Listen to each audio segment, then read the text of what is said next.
안녕하세요. 저는 이대식이라고 합니다. 정말 어처구니 없던 제 이야기 좀 들어주세요. 그날 아침도 저는 의례 그렇듯 아내의 된장찌개 냄새에 잠을 깼어요. 10년 넘게 써서 손때가 반질반질하게 밴 냄비에서 구수한 향이 피어오르는 참으로 평범하고도 행복한 아침이었지요. 제 아내 김경숙은 참 부지런한 사람이랍니다.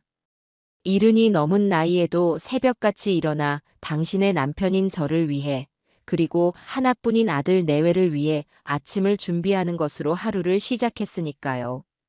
제가 눈을 비비며 안방 문을 열고 나가면 아내는 늘 부엌에서 등을 보인 채 무언가를 하고 있었습니다.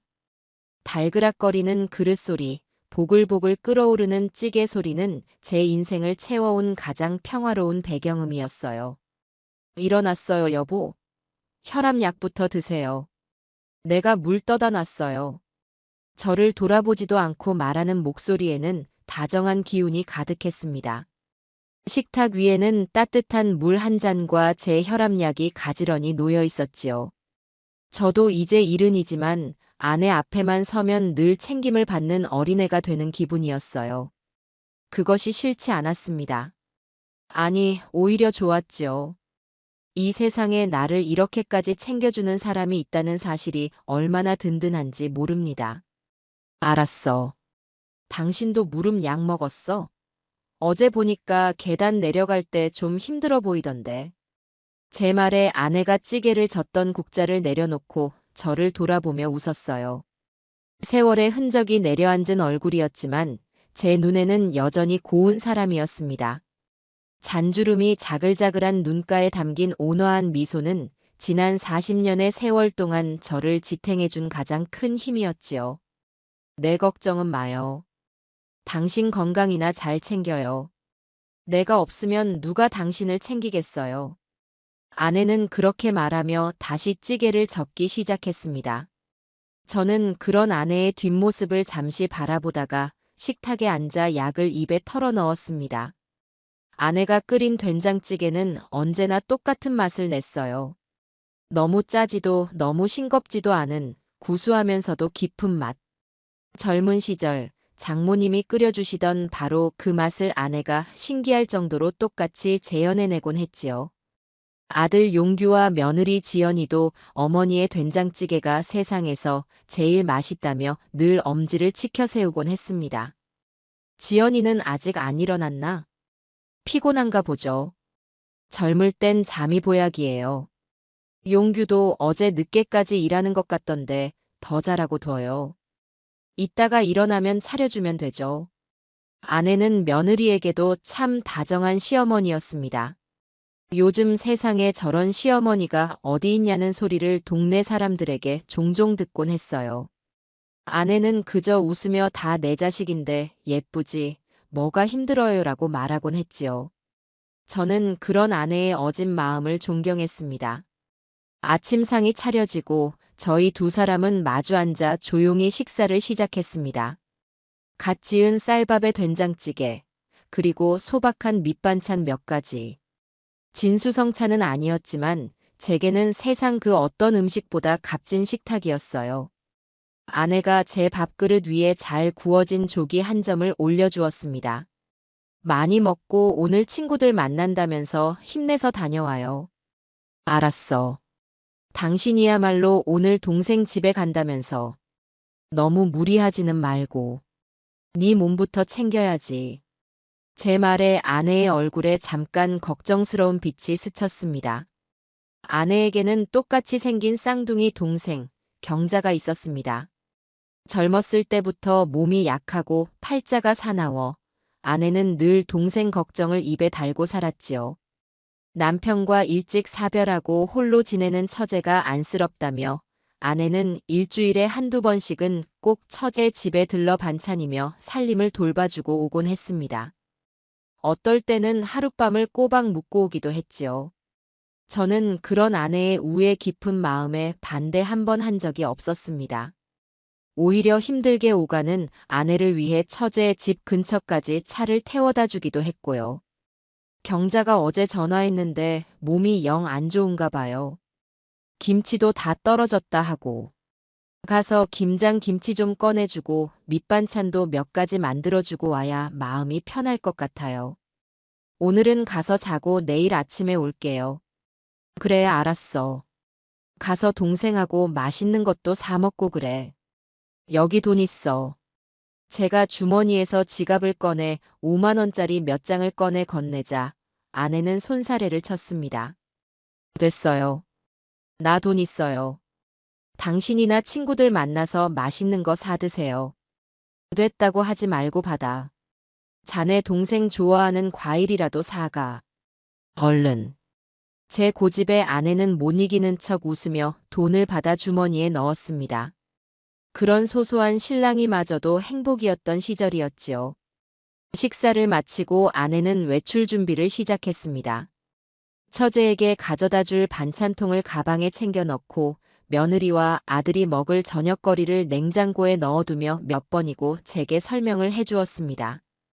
이건 저녁에 찌개 끓일 때 넣고 이건 밑반찬이니까 그냥 꺼내 먹으면 돼요. 용규 아범 오면 꼭 저녁 챙겨줘요. 알았어, 알았다고. 나도 이제 살림도사야. 걱정 말고 다녀와. 저는 웃으며 아내를 현관까지 배웅했습니다. 아내는 집을 나서기 전 제 옷깃을 한 번 더 여며주며 다녀오겠다는 인사를 남기고 떠났습니다. 저는 아내의 뒷모습이 골목을 돌아 완전히 사라질 때까지 한참을 그 자리에 서 있었어요. 왜 그랬을까요? 그날따라 아내의 뒷모습이 유난히 작아 보였던 것은 아내가 떠난 집은 텅 빈 것처럼 조용했습니다. 저는 약속 시간이 될 때까지 소파에 앉아 텔레비전을 보았지요. 오후가 되자 아들 내외가 방에서 나왔고 저는 친구들을 만나러 집을 나섰습니다. 오랜 친구들과 만나 회포를 풀고 저녁까지 먹고 들어오니 밤 9시가 훌쩍 넘은 시간이었습니다. 아들 내외는 거실에서 함께 텔레비전을 보고 있었지요. 다녀왔다. 아버님 오셨어요? 재미있게 노셨어요? 며느리가 살갑게 물었습니다. 저는 고개를 끄덕이고는 피곤하다며 방으로 들어와 자리에 누웠습니다. 아내가 없는 하룻밤은 늘 허전했지만 내일 아침이면 돌아올 사람이었기에 그 허전함마저도 익숙하게 받아들일 수 있었지요. 그렇게 잠이 들었을 때였을 겁니다. 요란한 전화벨 소리가 저를 깊은 잠에서 깨웠습니다. 머리맡에 둔 휴대폰 화면에는 처제라는 이름이 떠 있었습니다. 이 시간에 웬일일까 불길한 마음이 드는 것을 애써 누르며 전화를 받았습니다. 여보세요? 수화기 너머에서는 익숙한 처제의 목소리가 들려왔습니다. 그런데 평소에 차분한 목소리가 아니었어요. 거의 비명에 가까운 울음과 공포가 뒤섞인 목소리였습니다. 형부, 빨리요. 언니가 갑자기 쓰러졌어요. 그 말을 듣는 순간 제 심장이 쿵 하고 바닥으로 떨어지는 것 같았습니다. 잠이 순식간에 달아나고 온몸의 피가 차갑게 식는 기분이었어요. 뭐라고? 그게 무슨 소리야? 경숙이가 왜? 몰라요. 나랑 이야기하다가 갑자기 머리가 아프다고 하더니 그대로 쓰러졌어요. 형부, 빨리 좀 와주세요. 119 불러서 지금 병원 응급실로 가고 있어요. 저는 제대로 대답도 하지 못하고 전화를 끊었습니다. 손이 부들부들 떨려 옷을 입는 것조차 힘들었어요. 제 고함 소리에 놀라 뛰쳐나온 아들 내외에게 자초지종을 설명할 경황도 없었습니다. 네 엄마가 쓰러졌단다. 그 말만 간신히 외치고는 지갑만 챙겨들고 집 밖으로 뛰쳐나갔습니다. 아들이 제 뒤를 따르며 어느 병원이냐고 소리쳐 물었고 저는 처제가 말해준 병원 이름을 외치며 무작정 택시를 잡아탔습니다. 병으로 가는 내내 저는 아무 생각도 할 수가 없었어요. 제발 아무 일도 아니기를. 그저 잠시 어지러워서 그랬던 것이기를. 신이 있다면 제발 제 아내를 지켜달라고 마음속으로 수천 번을 빌고 또 빌었습니다. 병원 응급실에 도착하자 복도 의자에 주저앉아 엉엉 울고 있는 처제가 보였습니다. 처제는 저를 보자마자 달려와 제 바짓가랑이를 붙들고 오열했어요. 형부, 내가 이렇게 만든 거예요. 내가 언니를 힘들게 해서 이렇게 된 거예요. 일단 진정해, 진정하고. 경숙이는 어디 있어? 처제가 손가락으로 가리킨 응급실 안쪽에서는 의사와 간호사들이 분주하게 움직이고 있었습니다. 하얀 시트 위로 보이는 익숙한 실루엣. 제 아내가 저기에 누워 있었습니다. 저는 홀린 사람처럼 그곳으로 다가갔지만 의사가 저를 막아섰습니다. 그때 아들 내외도 헐레벌떡 응급실로 뛰어들어왔지요. 잠시 후 의사가 저희 가족을 불렀습니다. 의사의 표정은 어두웠습니다. 환자분은 병원 도착 당시 이미 의식이 없는 상태였습니다. 급성 뇌출혈입니다. 출혈량이 너무 많고 혈압도 너무 높아 손을 쓸 수가 없는 상태였습니다. 마음의 준비를 하셔야 할 것 같습니다. 정말 죄송합니다. 의사의 말이 마치 다른 세상 이야기처럼 들렸습니다. 마음의 준비라니요. 누구 마음대로 준비를 하라는 말입니까? 저는 의사의 멱살이라도 잡고 싶었지만 그럴 힘조차 없었어요. 다리에 힘이 풀려 그대로 바닥에 주저앉았습니다. 아들과 며느리의 비통한 울음소리가 응급실을 가득 메웠고 처제는 결국 혼절하고 말았습니다. 그렇게 제 아내는 제게 마지막 말 한마디 남기지 못하고 그날 밤 세상을 떠났습니다. 장례식은 어떻게 치렀는지 기억이 잘 나지 않아요. 그냥 눈앞이 온통 잿빛이었고 시간이 어떻게 흘러가는지조차 인지할 수 없었습니다. 수많은 조문객이 다녀갔고 아들과 저는 상주가 되어 그들을 맞았습니다. 며느리는 조문객을 위한 음식을 날랐고 몸을 추스른 처제는 제 아내의 영정 사진 앞에서 거의 정신을 놓은 사람처럼 울기만 했습니다. 저는 그런 처제가 안쓰러우면서도 한편으로는 원망스러운 마음이 드는 것을 어쩔 수가 없었지요. 당신 때문에 당신만 아니었더라면 내 아내가 이렇게 허망하게 가버리지는 않았을 텐데. 물론 그런 못된 생각을 입 밖으로 내지는 않았습니다. 발인을 하고 아내의 육고를 산 중턱에 있는 작은 봉안당에 모셨습니다. 아내가 평소에 좋아하던 꽃과 음식을 앞에 두고 저는 한참을 그 자리를 떠나지 못했어요. 40년을 함께한 사람이었습니다. 제 인생의 절반 이상을, 아니 거의 전부를 함께한 사람이 한 줌의 제가 되어 저 작은 상자 안에 있다는 사실이 도무지 믿기지가 않았습니다. 집으로 돌아왔지만 집은 더 이상 예전의 그 집이 아니었어요. 아내의 온기가 사라진 집은 낯설고 차가운 공간일 뿐이었습니다. 모든 것이 그대로인데 아내만 없다는 사실이 저를 미치게 만들었지요. 저는 아내의 빈자리를 견딜 수가 없어 매일같이 술을 마셨습니다. 아들 내외가 걱정했지만 제 귀에는 아무것도 들리지 않았습니다. 아내가 없는 세상은 제게 아무런 의미도 없었으니까요. 그렇게 지옥 같은 시간이 흘러갔습니다. 슬픔에 잠겨 세상을 다 잃은 것 같은 제 마음과는 아무런 상관없이 해는 어김없이 뜨고 졌으며 계절은 속절없이 바뀌어 갔어요. 아내가 떠난 지 석 달이 지났습니다. 처음 한 달은 정말이지 제정신이 아니었지요. 눈을 뜨면 아내가 없다는 현실에 절망하고 눈을 감으면 아내와 함께했던 행복한 기억들이 꿈결처럼 아른거려 잠을 이룰 수가 없었습니다. 아들 용규와 며느리 지연이는 그런 저를 지극정성으로 돌봐주었어요. 식사 때가 되면 꼬박꼬박 밥상을 차려 제 방으로 가져다 주었고 밤이면 잠은 잘 주무시는지 불편한 곳은 없는지 살피고는 했습니다. 참으로 고마운 아이들이었지요. 하지만 그 어떤 위로도 그 어떤 음식도 텅 비어버린 제 마음을 채워주지는 못했습니다. 집안 구석구석 아내의 손길이 닿지 않은 곳이 없었습니다. 거실에 걸린 가족사진 속에서 아내는 환하게 웃고 있었고 장식장 위에는 아내가 아끼던 찻잔 세트가 가지런히 놓여 있었지요. 안방 장롱을 열면 아내의 옷들이 아직 주인을 기다리는 듯 그대로 걸려 있었고 화장대 위에는 쓰다 만 화장품들이 아내의 채취를 희미하게 풍기고 있었습니다.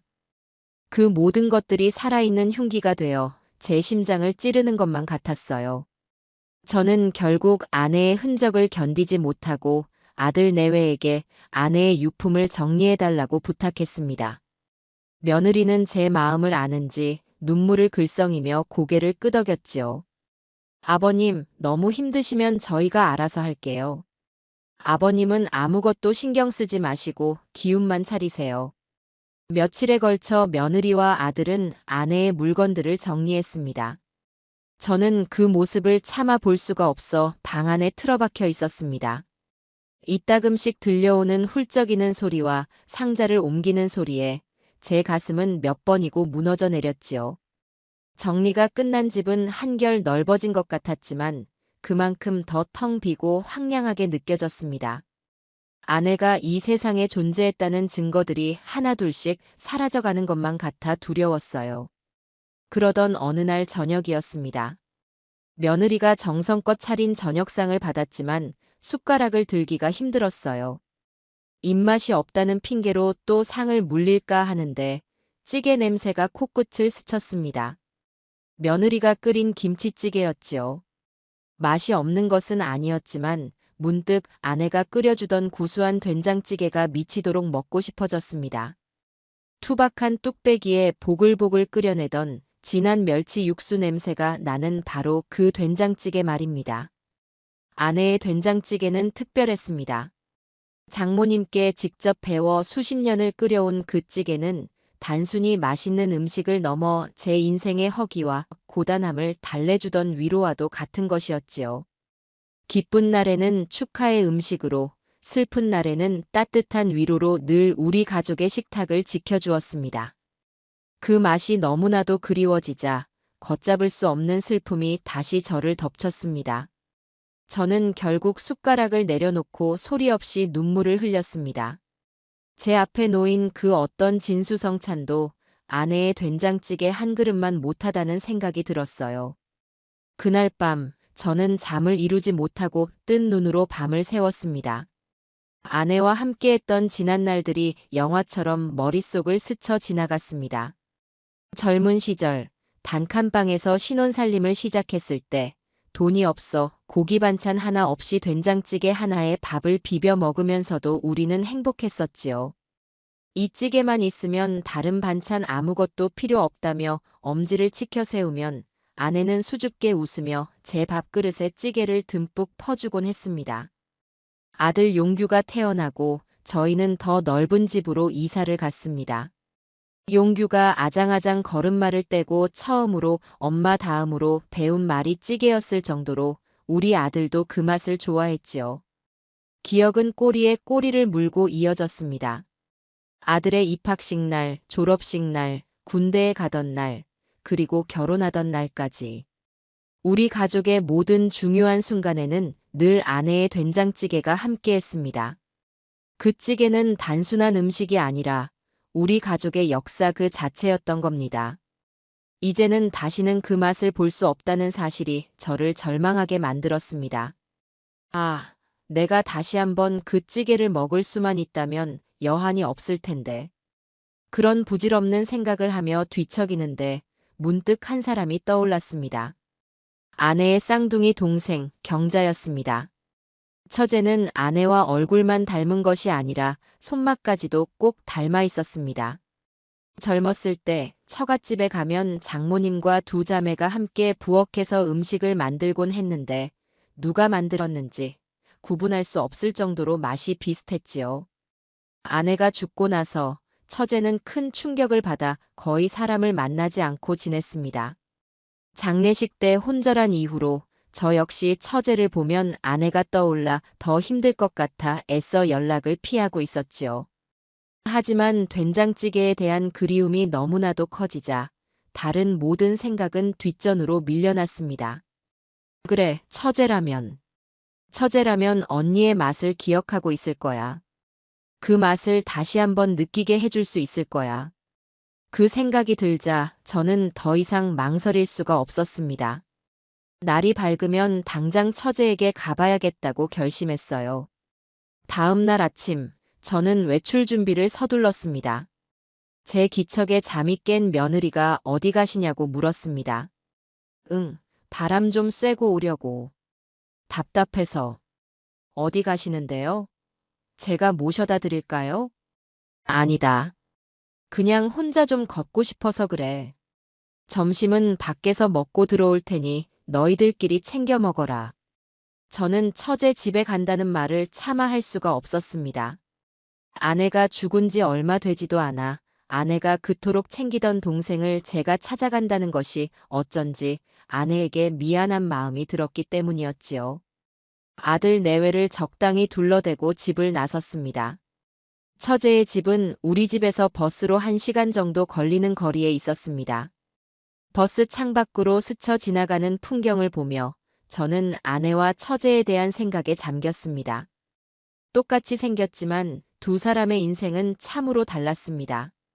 아내가 평탄하고 무난한 삶을 살아왔다면 처제는 늘 바람 잘 날 없는 인생을 살았지요. 일찍 남편을 잃고 변변한 직업도 없이 홀로 힘겹게 살아왔습니다.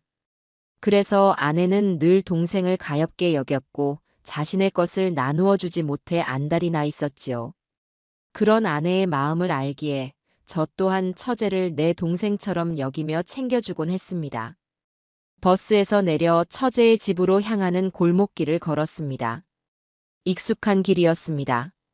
아내가 살아있을 때 처제 집에 데려다 주러 몇 번 와봤던 곳이었지요. 올 때마다 아내는 제 손을 잡고 고마워요, 여보. 나 때문에 당신까지 고생이네요 라고 말하곤 했습니다. 그러면 저는 무슨 소리야? 처제는 내 동생이나 마찬가지인데. 당연히 해야 할 일이지라고 대답했지요. 그 다정했던 대화들이 이제는 날카로운 파편이 되어 제 가슴에 박히는 것 같았습니다. 골목 모퉁이를 돌자 익숙한 붉은 벽돌의 2층 빌라가 보였습니다. 처제는 그 빌라 1층에 살고 있었지요. 집 앞에 다다르자 저는 잠시 망설였습니다. 초인종을 눌렀을 때 아내와 똑같이 생긴 얼굴이 문을 열고 나온다면 제가 과연 괜찮을 수 있을까요? 아내를 잃은 슬픔이 다시 저를 덮쳐오지 않을까요? 하지만 이대로 돌아갈 수는 없었습니다. 저는 크게 심호흡을 한번 하고 떨리는 손을 뻗어 초인종을 눌렀습니다. 딩동. 맑은 벨소리가 울리고 잠시 후 현관문 너머에서 인기척이 들려왔습니다. 제 심장이 미친 듯이 뛰기 시작했어요. 철컥 하는 소리와 함께 문이 열렸습니다. 그리고 제 앞에 서 있는 사람을 보는 순간 저는 제 눈을 의심했습니다. 세상의 모든 소리가 사라지고 시간은 그대로 멈춰버렸습니다. 제 심장도 숨도 모두 멎어버리는 것 같았어요. 제 앞에는 처제 김경자가 아닌 제 아내 김경숙이 서 있었습니다. 편안한 실내복 차림에 머리를 대충 묶어 올린 모습, 화장기 없는 맨 얼굴. 제가 아침마다 저녁마다 마주하던 바로 제 아내의 모습이었습니다. 놀라움에 동그래진 눈, 살짝 벌어진 입술. 그 표정까지도 제가 알던 아내 그대로였습니다. 아니, 아내였습니다. 처제일 리가 없었어요. 제가 어떻게 제 아내를 몰라보겠습니까? 40년을 한 이불을 덮고 산 사람입니다. 웃을 때 살짝 휘어지는 눈꼬리 왼쪽 입가에 있는 작은 점, 심지어 놀랐을 때 미간에 잡히는 미세한 주름까지도. 제 아내 김경숙이 틀림없었습니다. 하지만 그럴 리가 없지 않습니까? 제 아내는 3달 전에 죽었습니다. 제가 직접 아내의 몸을 염했고 입관했으며 화장터에서 한 줌의 재로 변하는 것을 제 눈으로 똑똑히 지켜보았습니다. 제가 직접 유골함을 들고 봉안당에 안치했습니다. 그런데 도대체 어떻게 죽은 내 아내가 지금 내 눈앞에 서 있단 말입니까?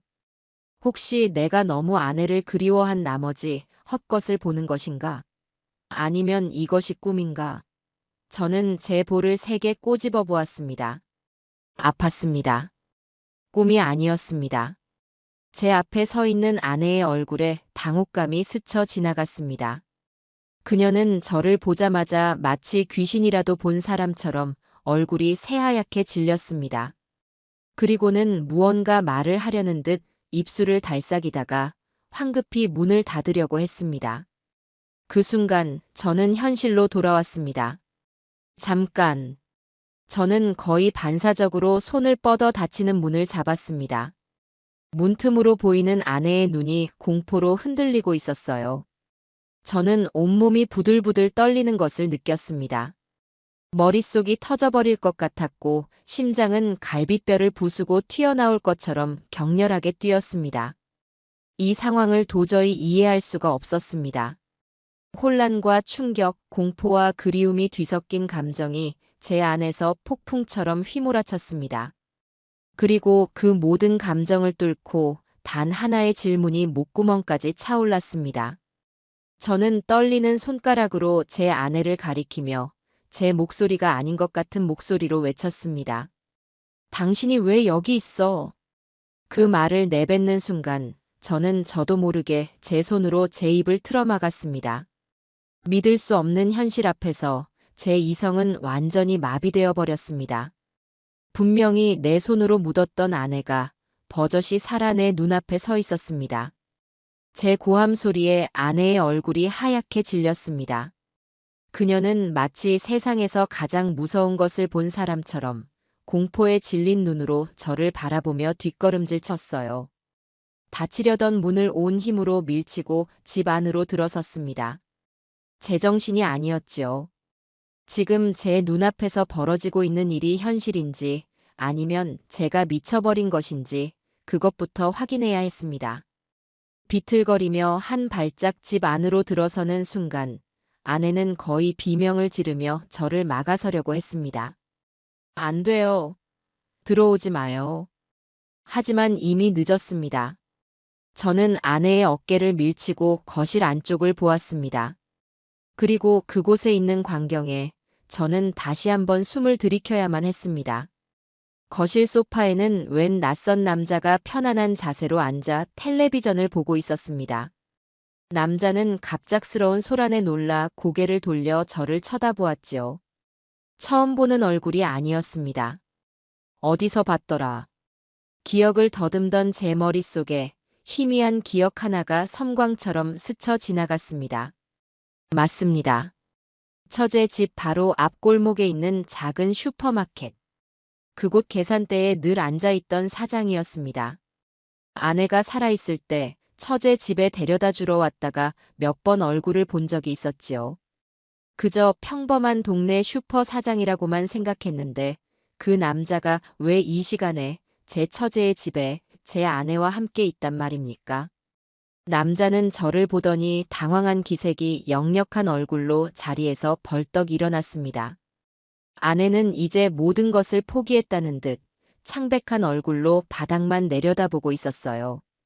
저는 아내와 슈퍼 사장을 번갈아 쳐다보았습니다. 그리고 그 두 사람 사이에 흐르는 미묘하고도 어색한 기류 속에서 저는 감히 상상조차 해본 적 없는 끔찍한 진실의 윤곽을 어렴풋이 느끼기 시작했습니다. 머릿속에서 수만 가지의 퍼즐 조각들이 제멋대로 떠다니다가 이내 하나의 끔찍한 그림으로 맞춰지기 시작했습니다. 설명해. 이게 다 무슨 상황인지 설명하라고. 제 목소리는 분노와 배신감으로 갈라져 나왔습니다. 아내는 고개를 푹 숙인 채 아무 말도 하지 않았습니다. 대신 소파에 앉아있던 슈퍼 사장이 우물쭈물하며 입을 열었습니다. 저 선생님, 일단 앉아서 이야기하시죠. 오해가 있으신 것 같은데. 오해? 지금 이 상황을 보고도 오해라는 말이 나와. 당신이 누군데 내 아내랑 한 집에 있어. 그리고 당신은 죽었다던 당신은 왜 여기 버젓이 살아있는 거냐고. 저는 아내를 향해 울부짖었습니다. 그러자 아내는 고개를 들어 저를 똑바로 쳐다보았습니다. 그런데 그 눈빛이 이상했습니다. 제가 알던 아내의 눈빛이 아니었어요. 늘 온화하고 다정했던 그 눈에는 이제는 체념과 함께 일말의 냉소마저 흐르고 있었습니다. 마치 모든 것이 귀찮다는 듯한, 혹은 모든 것이 끝났으니 될 대로 되라는 식의 그런 눈빛이었지요. 아내는 한숨을 한번 푹 쉬더니 차갑고도 건조한 목소리로 입을 열었습니다. 그래요, 나 안 죽었어요. 당신이 묻은 건 내가 아니라 내 동생, 경자예요. 그 말을 듣는 순간 저는 망치로 머리를 세게 얻어맞은 듯한 충격을 받았습니다. 세상이 빙글빙글 돌고 귀에서 이명이 들리는 것 같았어요. 제가 묻은 사람이 내 아내가 아니라 처제였다고요? 그럼 내 아내는 지난 석 달 동안 죽은 동생 행세를 하며 이 남자와 함께 살고 있었다는 말입니까? 거짓말하지 마. 그럴 리가 없어. 내가 어떻게 당신이랑 경자 씨를 구분 못해. 내가 직접 염을 하고. 염은 장의사가 했잖아요. 당신은 그냥 멀리서 지켜보기만 했지. 어차피 우린 쌍둥이라 똑같이 화장하고 똑같이 꾸며놓으면 아무도 구분 못해요. 당신조차도. 아내의 목소리에는 일말의 죄책감도 느껴지지 않았습니다. 그저 귀찮은 사실을 확인시켜줄 뿐이라는 듯한 무심한 말투였지요. 저는 다리에 힘이 풀려 휘청거렸습니다. 소파에 앉아있던 남자가 저를 부축하려는 듯 다가왔지만 저는 손을 뿌리쳤습니다. 내 몸에 손대지 마, 이 더러운 놈아. 그리고 저는 다시 아내를 보았습니다. 지난 40년의 세월이, 제가 믿어왔던 모든 것이 한순간에 무너져 내리는 기분이었습니다. 제가 사랑했던 아내는 어디로 간 것입니까? 내 앞에서 저렇게 차가운 눈으로 나를 내려다보는 저 여자는 누구입니까? 도대체 왜 이런 짓을 한 거야? 내가 당신한테 뭘 그렇게 잘못했는데? 우리가 얼마나 행복했는데? 제 절규에 가까운 물음에 아내는 피식하고 웃었습니다. 그 웃음은 제 가슴에 비수처럼 꽂혔습니다. 행복? 그건 당신 혼자만의 생각이었겠죠. 나는 당신이랑 사는 거 단 하루도 행복한 적 없었어요. 뭐라고? 당신은 늘 당신만 생각하는 이기적인 사람이었어. 평생을 당신과 당신 아들 뒷바라지만 하다가 내 인생은 다 끝나버렸다고. 나는 숨이 막혔어. 이 지긋지긋한 집구석에서 벗어나고 싶었다고. 아내의 입에서 나오는 말들은 제가 한 번도 들어본 적 없는 날카롭고 잔인한 말들이었습니다. 제가 알던 아내는 어디에도 없었습니다. 제 앞에는 그저 낯선 여자가 서 있을 뿐이었어요. 그래서 저놈이랑 바람을 피웠다, 이 말이야? 저는 소파 옆에 서서 안절부절 못하고 있는 슈퍼 사장을 손가락으로 가리키며 물었습니다. 아내는 제 손가락을 따라 시선을 옮기더니 보란 듯이 그 남자에게 다가가 팔짱을 꼈습니다. 그래요. 이 사람은 나를 여자로 봐주는 유일한 사람이었어. 당신처럼 나를 밥하고 빨래하는 기계로 취급하지 않았다고. 우리는 서로 사랑해요. 사랑. 그 단어가 제 귀를 후벼 파는 것 같았습니다. 제 아내가 40년을 함께 산 내 아내가 다른 남자와 사랑에 빠졌다고요? 그것도 저런 볼품없는 동네 슈퍼 사장과. 저는 허탈한 웃음이 터져 나오는 것을 참을 수가 없었습니다. 하하 사랑. 당신이 지금 사랑을 말할 자격이 있어? 당신 동생이 죽었는데 당신은 그 동생의 죽음을 이용해서 고작 이런 짓이나 꾸몄단 말이야? 경자 걔는 원래부터 몸이 약했어요. 언젠가는 죽을 운명이었지. 마침 그때 뇌출혈로 죽어준 덕분에 내가 새로운 인생을 살 기회를 얻은 것뿐이야. 죽은 사람이야 어쩔 수 없지만 산 사람은 살아야 할 거 아니에요. 아내의 입에서 나온 말은 인간의 도리를 저버린 짐승만도 못한 소리였습니다. 저는 더 이상 참을 수가 없었습니다. 제 안에 무언가가 툭 하고 끊어져 버리는 소리가 들렸어요. 슬픔과 배신감은 어느새 차가운 분노로 변해 있었습니다. 저는 아내에게 달려들어 멱살이라도 잡고 싶었지만 그럴 가치조차 없는 여자라는 생각이 들었습니다. 대신 저는 그 두 사람을 번갈아 보며 조용히 하지만 얼음장처럼 차가운 목소리로 말했습니다. 좋아. 당신들 잘 살 수 있을 것 같아? 내가 그렇게 둘 것 같아? 제 말에 슈퍼 사장의 얼굴이 하얗게 질렸습니다. 그는 아내의 팔을 잡아 끌며 속삭였어요. 여보, 내가 뭐라고 했어? 이렇게 될 거라고 했잖아.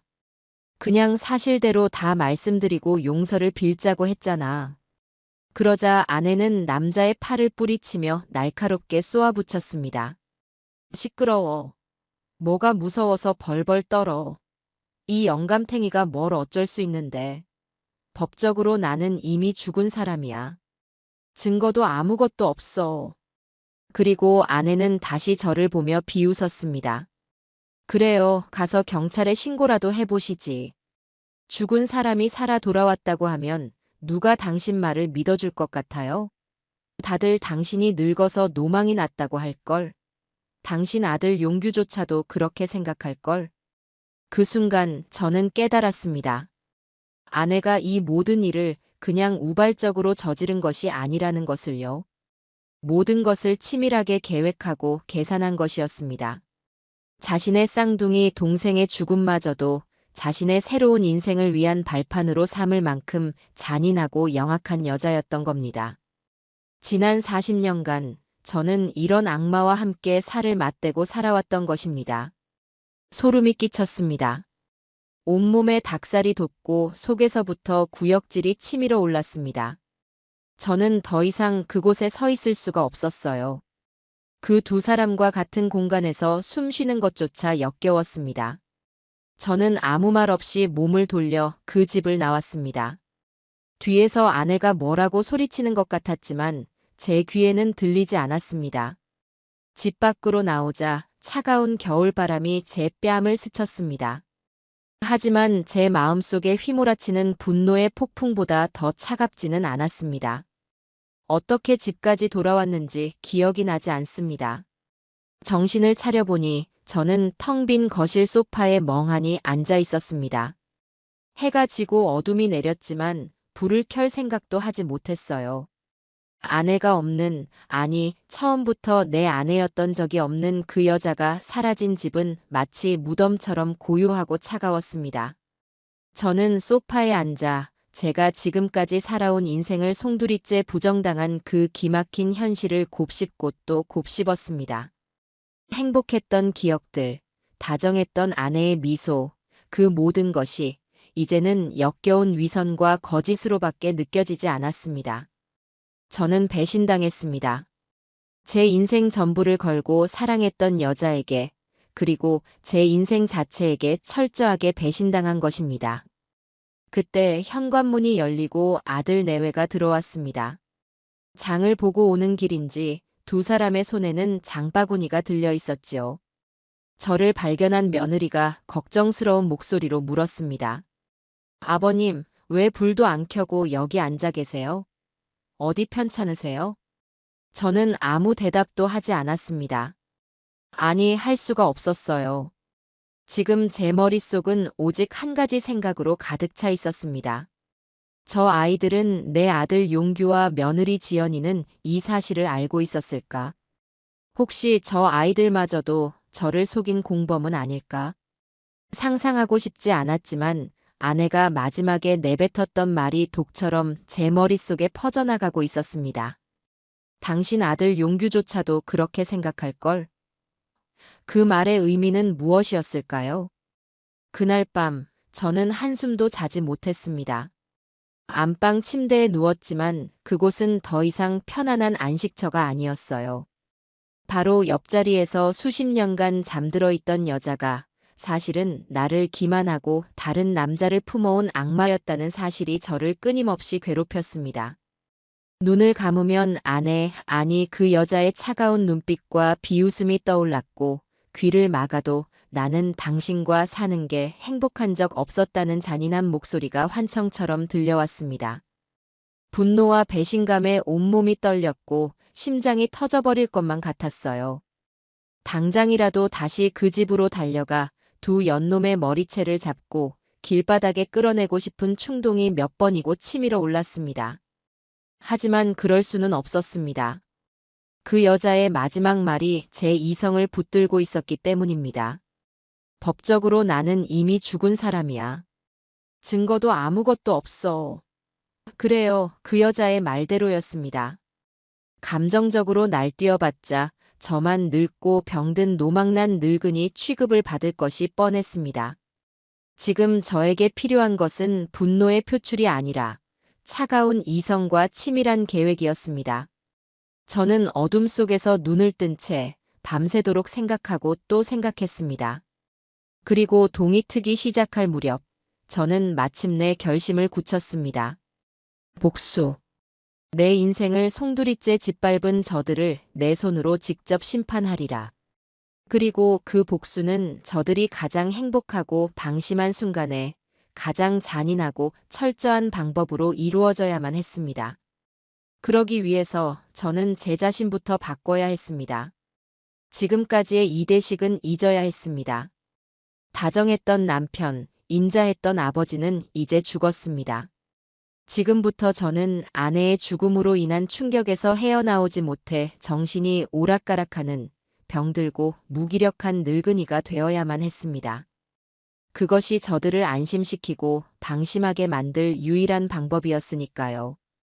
다음 날 아침, 저는 일부러 멍한 표정으로 방에서 나왔습니다. 아들 내외는 이미 일어나 아침 식사를 준비하고 있었지요. 저를 본 며느리가 걱정스러운 얼굴로 다가왔습니다. 아버님, 밤새 안녕하셨어요? 안색이 너무 안 좋으세요.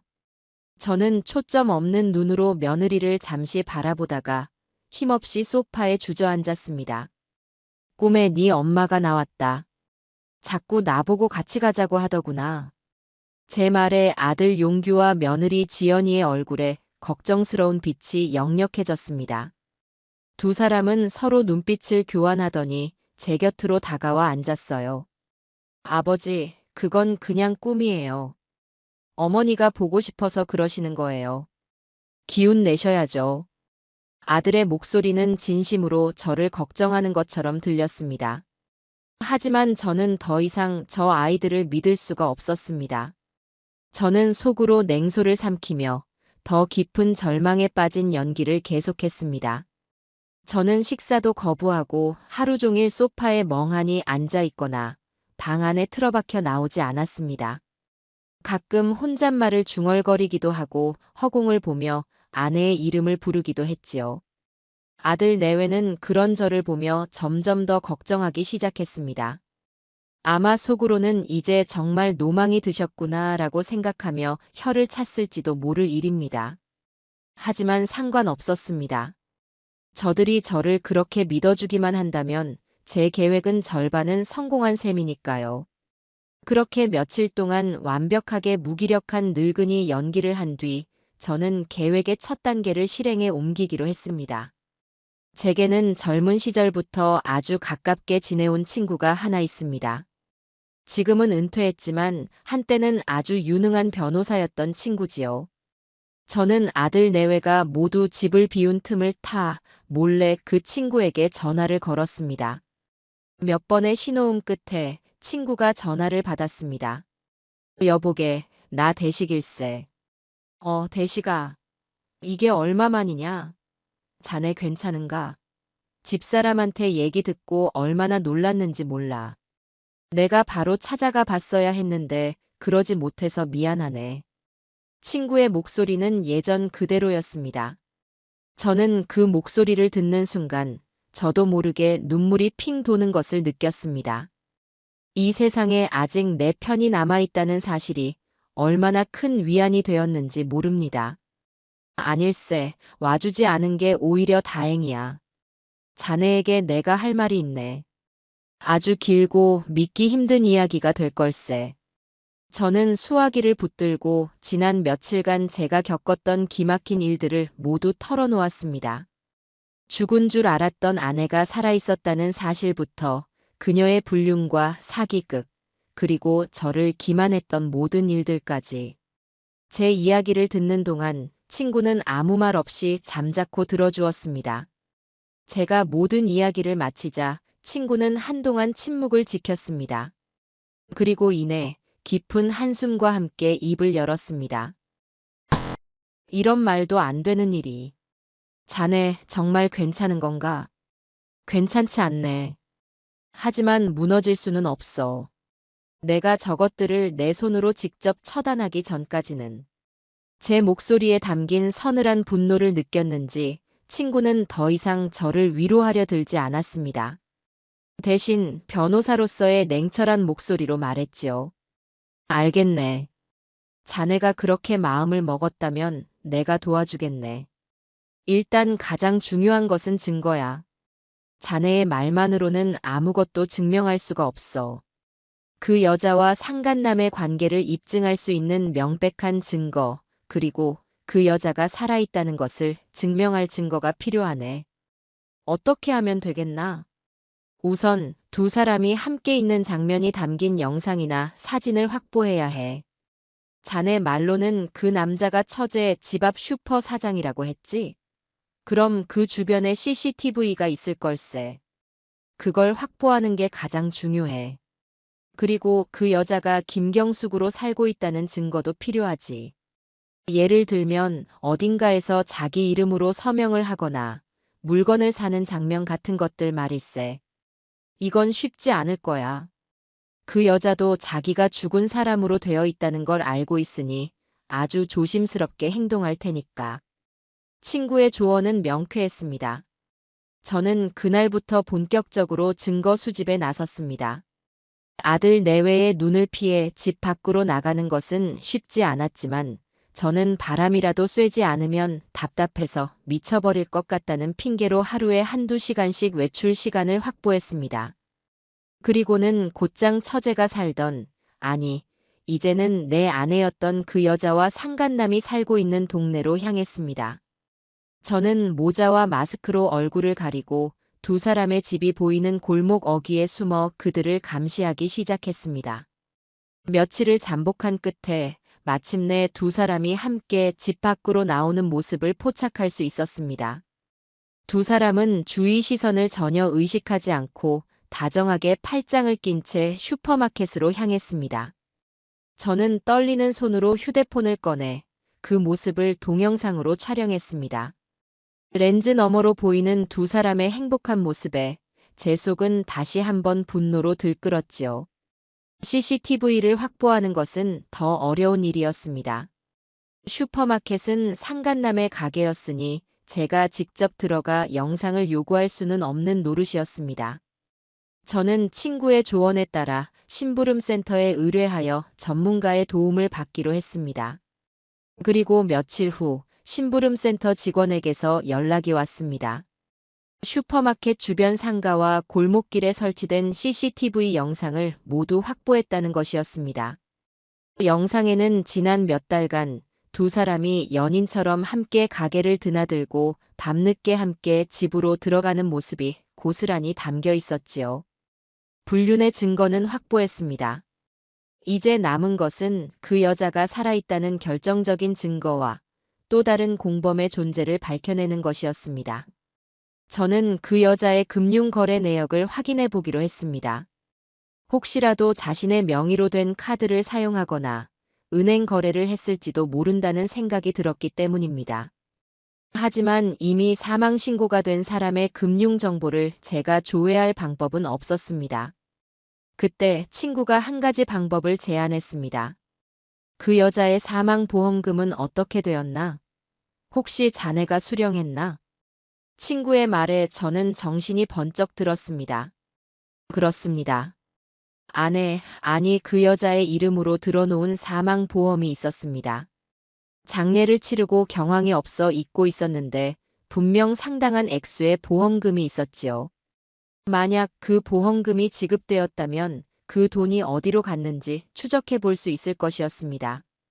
저는 다음 날 바로 보험사로 찾아갔습니다. 그리고 그곳에서 저는 또 하나의 충격적인 사실을 알게 되었습니다. 보험금은 이미 한 달 전에 지급이 완료되었다는 것이었습니다. 그런데 수령인이 제가 아니었습니다. 법적 상속인인 저와 아들 용규가 아닌 보험 계약 당시 수익자로 지정되어 있던 김경자, 바로 죽은 처제의 계좌로 입금되었다는 것이었습니다. 그리고 그 돈은 입금된 당일 전액 현금으로 인출되어 사라진 뒤였습니다. 말도 안 되는 일이었습니다. 수익자가 사망한 경우 보험금은 법적 상속인에게 지급되는 것이 원칙입니다. 그런데 어떻게 죽은 처제의 계좌로 돈이 들어갈 수 있었을까요? 저는 은행으로 달려가 처제의 계좌 거래 내역을 확인했습니다. 그리고 그곳에서 저는 제 인생 최악의 배신과 마주해야만 했습니다. 처제의 계좌에서 인출된 거액의 현금은 며칠에 걸쳐 여러 개의 다른 계좌로 나뉘어 입금되었습니다. 그중 하나는 상간남인 슈퍼 사장의 계좌였습니다. 그리고 나머지 돈이 입금된 계좌의 주인은 바로 제 아들 이용규와 제 며느리 김지연이었습니다. 온몸에서 피가 빠져나가는 기분이었습니다. 세상이 무너진다는 것이 바로 이런 느낌일까요? 아내에게 배신당했을 때와는 비교도 되지 않는 심장이 갈갈이 찢기는 듯한 고통이 저를 덮쳤습니다. 내 아들이, 내가 목숨보다 사랑하는 내 아들 용규가 제 어미의 불륜과 사기 행각에 동참했다는 말입니까? 고작 그 더러운 돈 몇 푼 때문에 이 아비를 속이고 제 어미의 죽음을 방관했다는 말입니까? 저는 은행 창구 앞에서 그대로 주저앉아 버렸습니다. 눈물이 비 오듯 쏟아졌습니다. 믿을 수가 없었습니다. 아니, 믿고 싶지 않았습니다. 하지만 서류에 찍힌 아들의 이름과 계좌번호는 너무나도 선명한 현실이었습니다. 아내가 마지막에 했던 말의 의미를 저는 이제야 완전히 깨달았습니다. 당신 아들 용규조차도 그렇게 생각할걸? 그래요. 내 아들은 처음부터 모든 것을 알고 있었던 것입니다. 저는 넋이 나간 사람처럼 은행을 나와 집으로 향했습니다. 이제 제게 남은 것은 아무것도 없었습니다. 사랑하는 아내도 믿었던 아들마저도 제게 등을 돌렸습니다. 저는 세상에 홀로 남겨진 것입니다. 하지만 이상하게도 눈물은 더 이상 나지 않았습니다. 슬픔이 극에 달하면 분노조차도 느껴지지 않는다는 것을 그때 처음 알았습니다. 제 마음속은 그저 텅 비어버렸습니다. 그리고 그 텅 빈 공간을 차갑고도 단단한 무언가가 채우기 시작했습니다. 그것은 복수심보다도 더 지독하고 증오보다도 더 깊은 것이었습니다. 내 모든 것을 앗아간 저들을 나는 결코 용서하지 않으리라. 내 아들일지라도 예외는 없으리라. 제 손으로 직접 이 모든 것을 끝내리라. 집으로 돌아오는 길, 제 얼굴에는 아무런 표정도 없었지만 제 눈은 지옥의 불길보다도 더 뜨겁게 타오르고 있었습니다. 은행을 나선 순간부터 제 주변의 모든 세상은 색을 잃었습니다. 회색빛 아스팔트, 무채색의 건물들, 표정 없이 스쳐 지나가는 사람들. 모든 것이 흐릿하고 의미 없는 풍경처럼 보였지요. 제 눈에는 오직 한 가지, 은행 서류 위에 선명하게 찍혀있던 내 아들, 이용규의 이름만이 아른거렸습니다.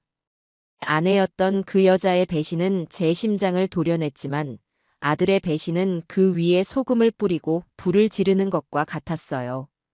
제 전부였던 세상이 제가 평생을 바쳐 쌓아 올린 가족이라는 성이 사실은 모래 위에 지어진 거짓의 성이었다는 것을 깨달은 순간이었습니다. 어떻게 집으로 돌아왔는지 모릅니다.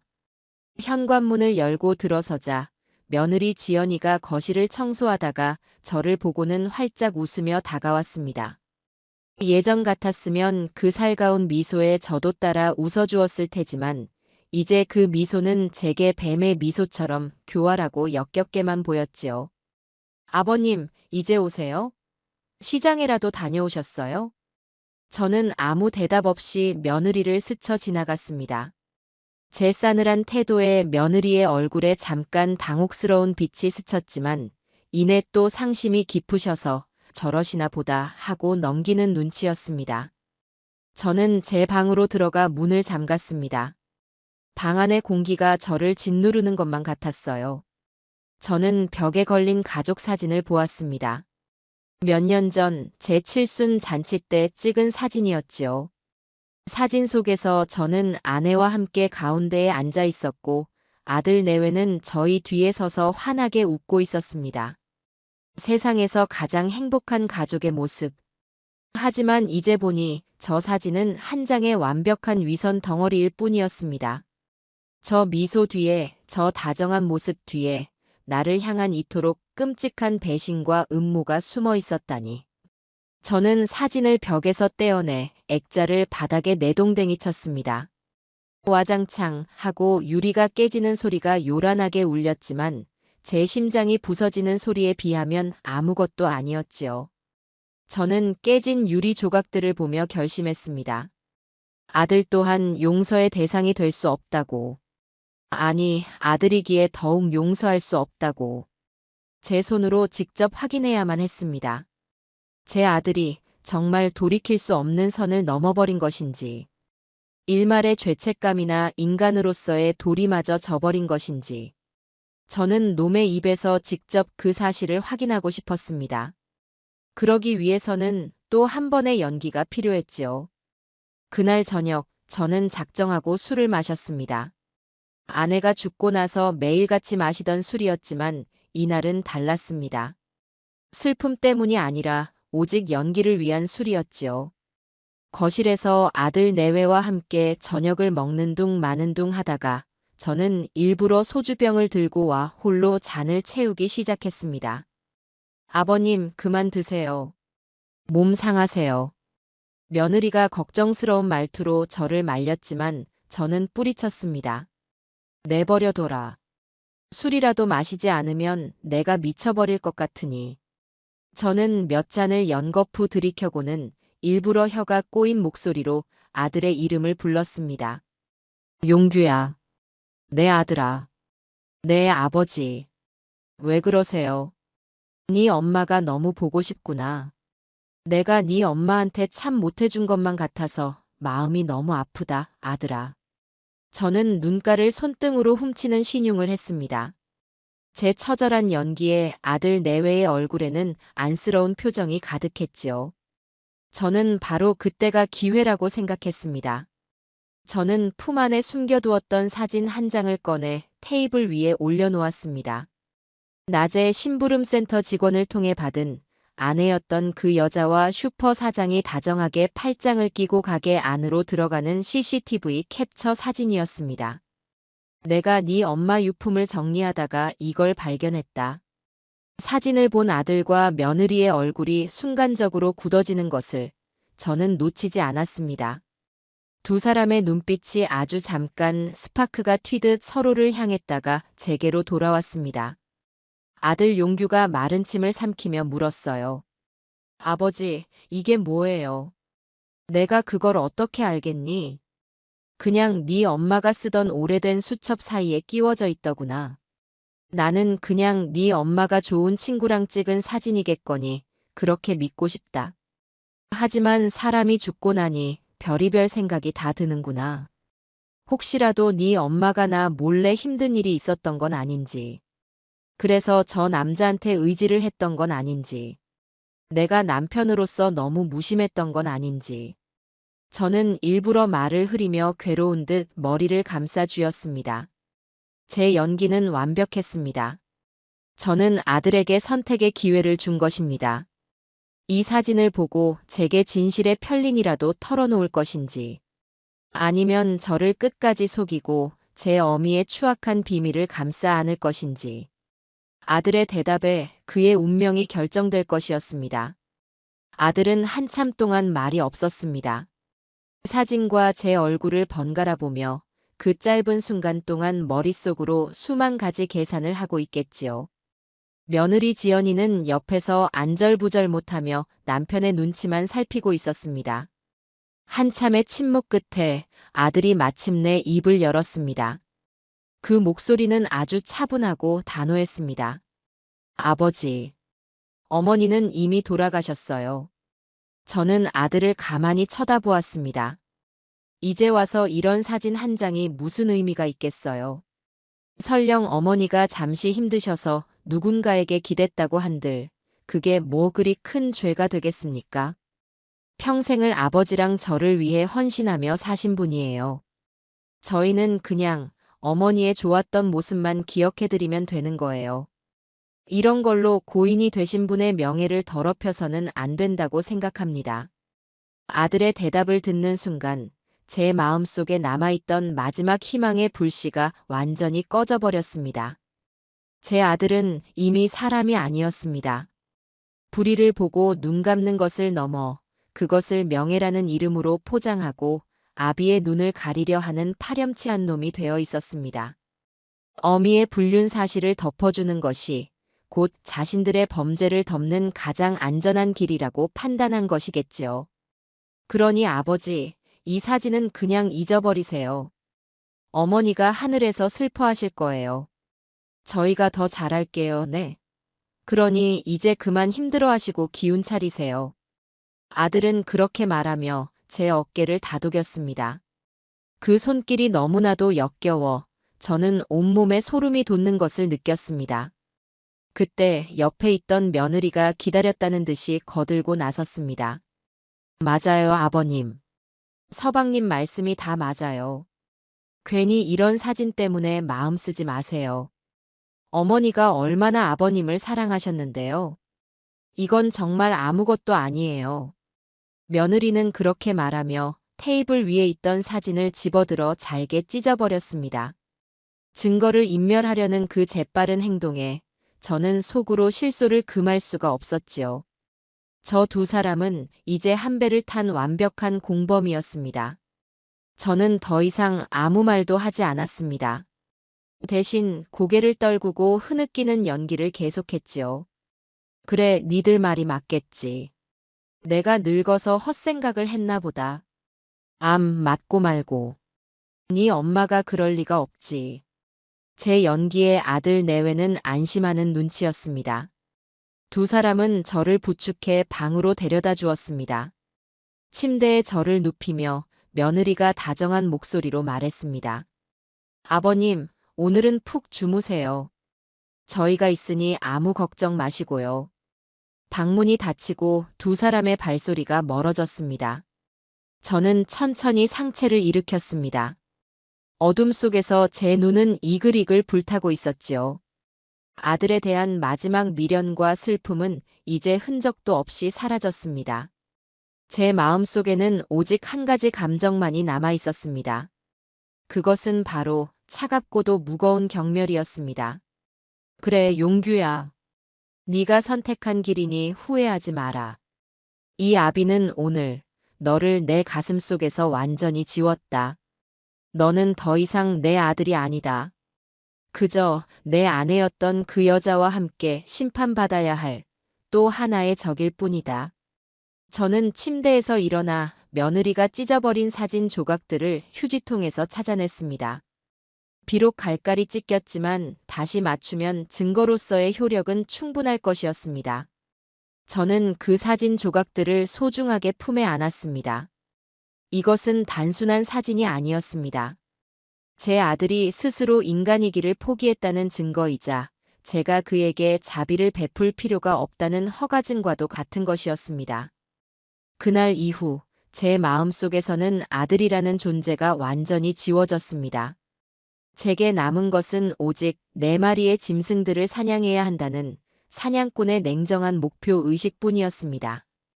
그날 이후 저의 연기는 더욱 완벽해졌습니다. 저는 마치 영혼이라도 빠져나간 사람처럼 하루의 대부분을 멍하니 허공을 보며 보냈습니다. 식사도 건너뛰기 일쑤였고 밤이면 잠꼬대처럼 아내의 이름을 부르며 흐느꼈지요. 저를 지켜보는 아들 내외의 눈에는 걱정과 안쓰러움이 가득했지만 저는 그 눈빛 뒤에 숨겨진 검은 속내를 똑똑히 보고 있었습니다. 저들은 제 슬픔을 걱정하는 것이 아니라 제 정신이 하루빨리 망가져서 자신들의 계획에 방해가 되지 않기만을 바라고 있었던 것입니다. 역시나 저들의 본격적인 움직임은 얼마 지나지 않아 시작되었습니다. 하루는 며느리가 제 앞에 와서 조심스럽게 입을 열었습니다. 아버님, 이렇게 계속 집에만 계시면 병나세요. 저희가 좋은 곳 알아봤는데 공기 좋은 곳에 있는 요양원이에요. 거기 가셔서 몇 달만 편히 쉬고 오시는 건 어떠세요? 저는 며느리를 물끄러미 쳐다보았습니다. 올 것이 왔구나 싶었지요. 저를 정신 나간 늙은이로 만들어 요양원이라는 이름의 감옥에 가두고 제 모든 것을 빼앗으려는 수작이었습니다. 저는 속으로 끓어오르는 분노를 억누르며 힘없는 목소리로 대답했습니다. 싫다. 나는 네 엄마의 흔적이 있는 이 집에서 죽을 때까지 살 거다. 제 완강한 거부에 며느리는 당황한 듯 했지만 이내 다시 웃는 얼굴로 저를 설득하기 시작했습니다. 아버님, 고집 부리지 마세요. 다 아버님 건강을 생각해서 드리는 말씀이에요. 용규 씨도 아버님 걱정 때문에 일에 집중을 못하고 있어요. 옆에 있던 아들 용규도 거들었습니다. 아버지, 지연이 말이 맞아요. 며칠이라도 좀 쉬고 오세요. 여기서는 저희가 아버지 신경 쓰여서 마음이 불편해요. 저것들의 뻔뻔함에 기가 찰 노릇이었습니다.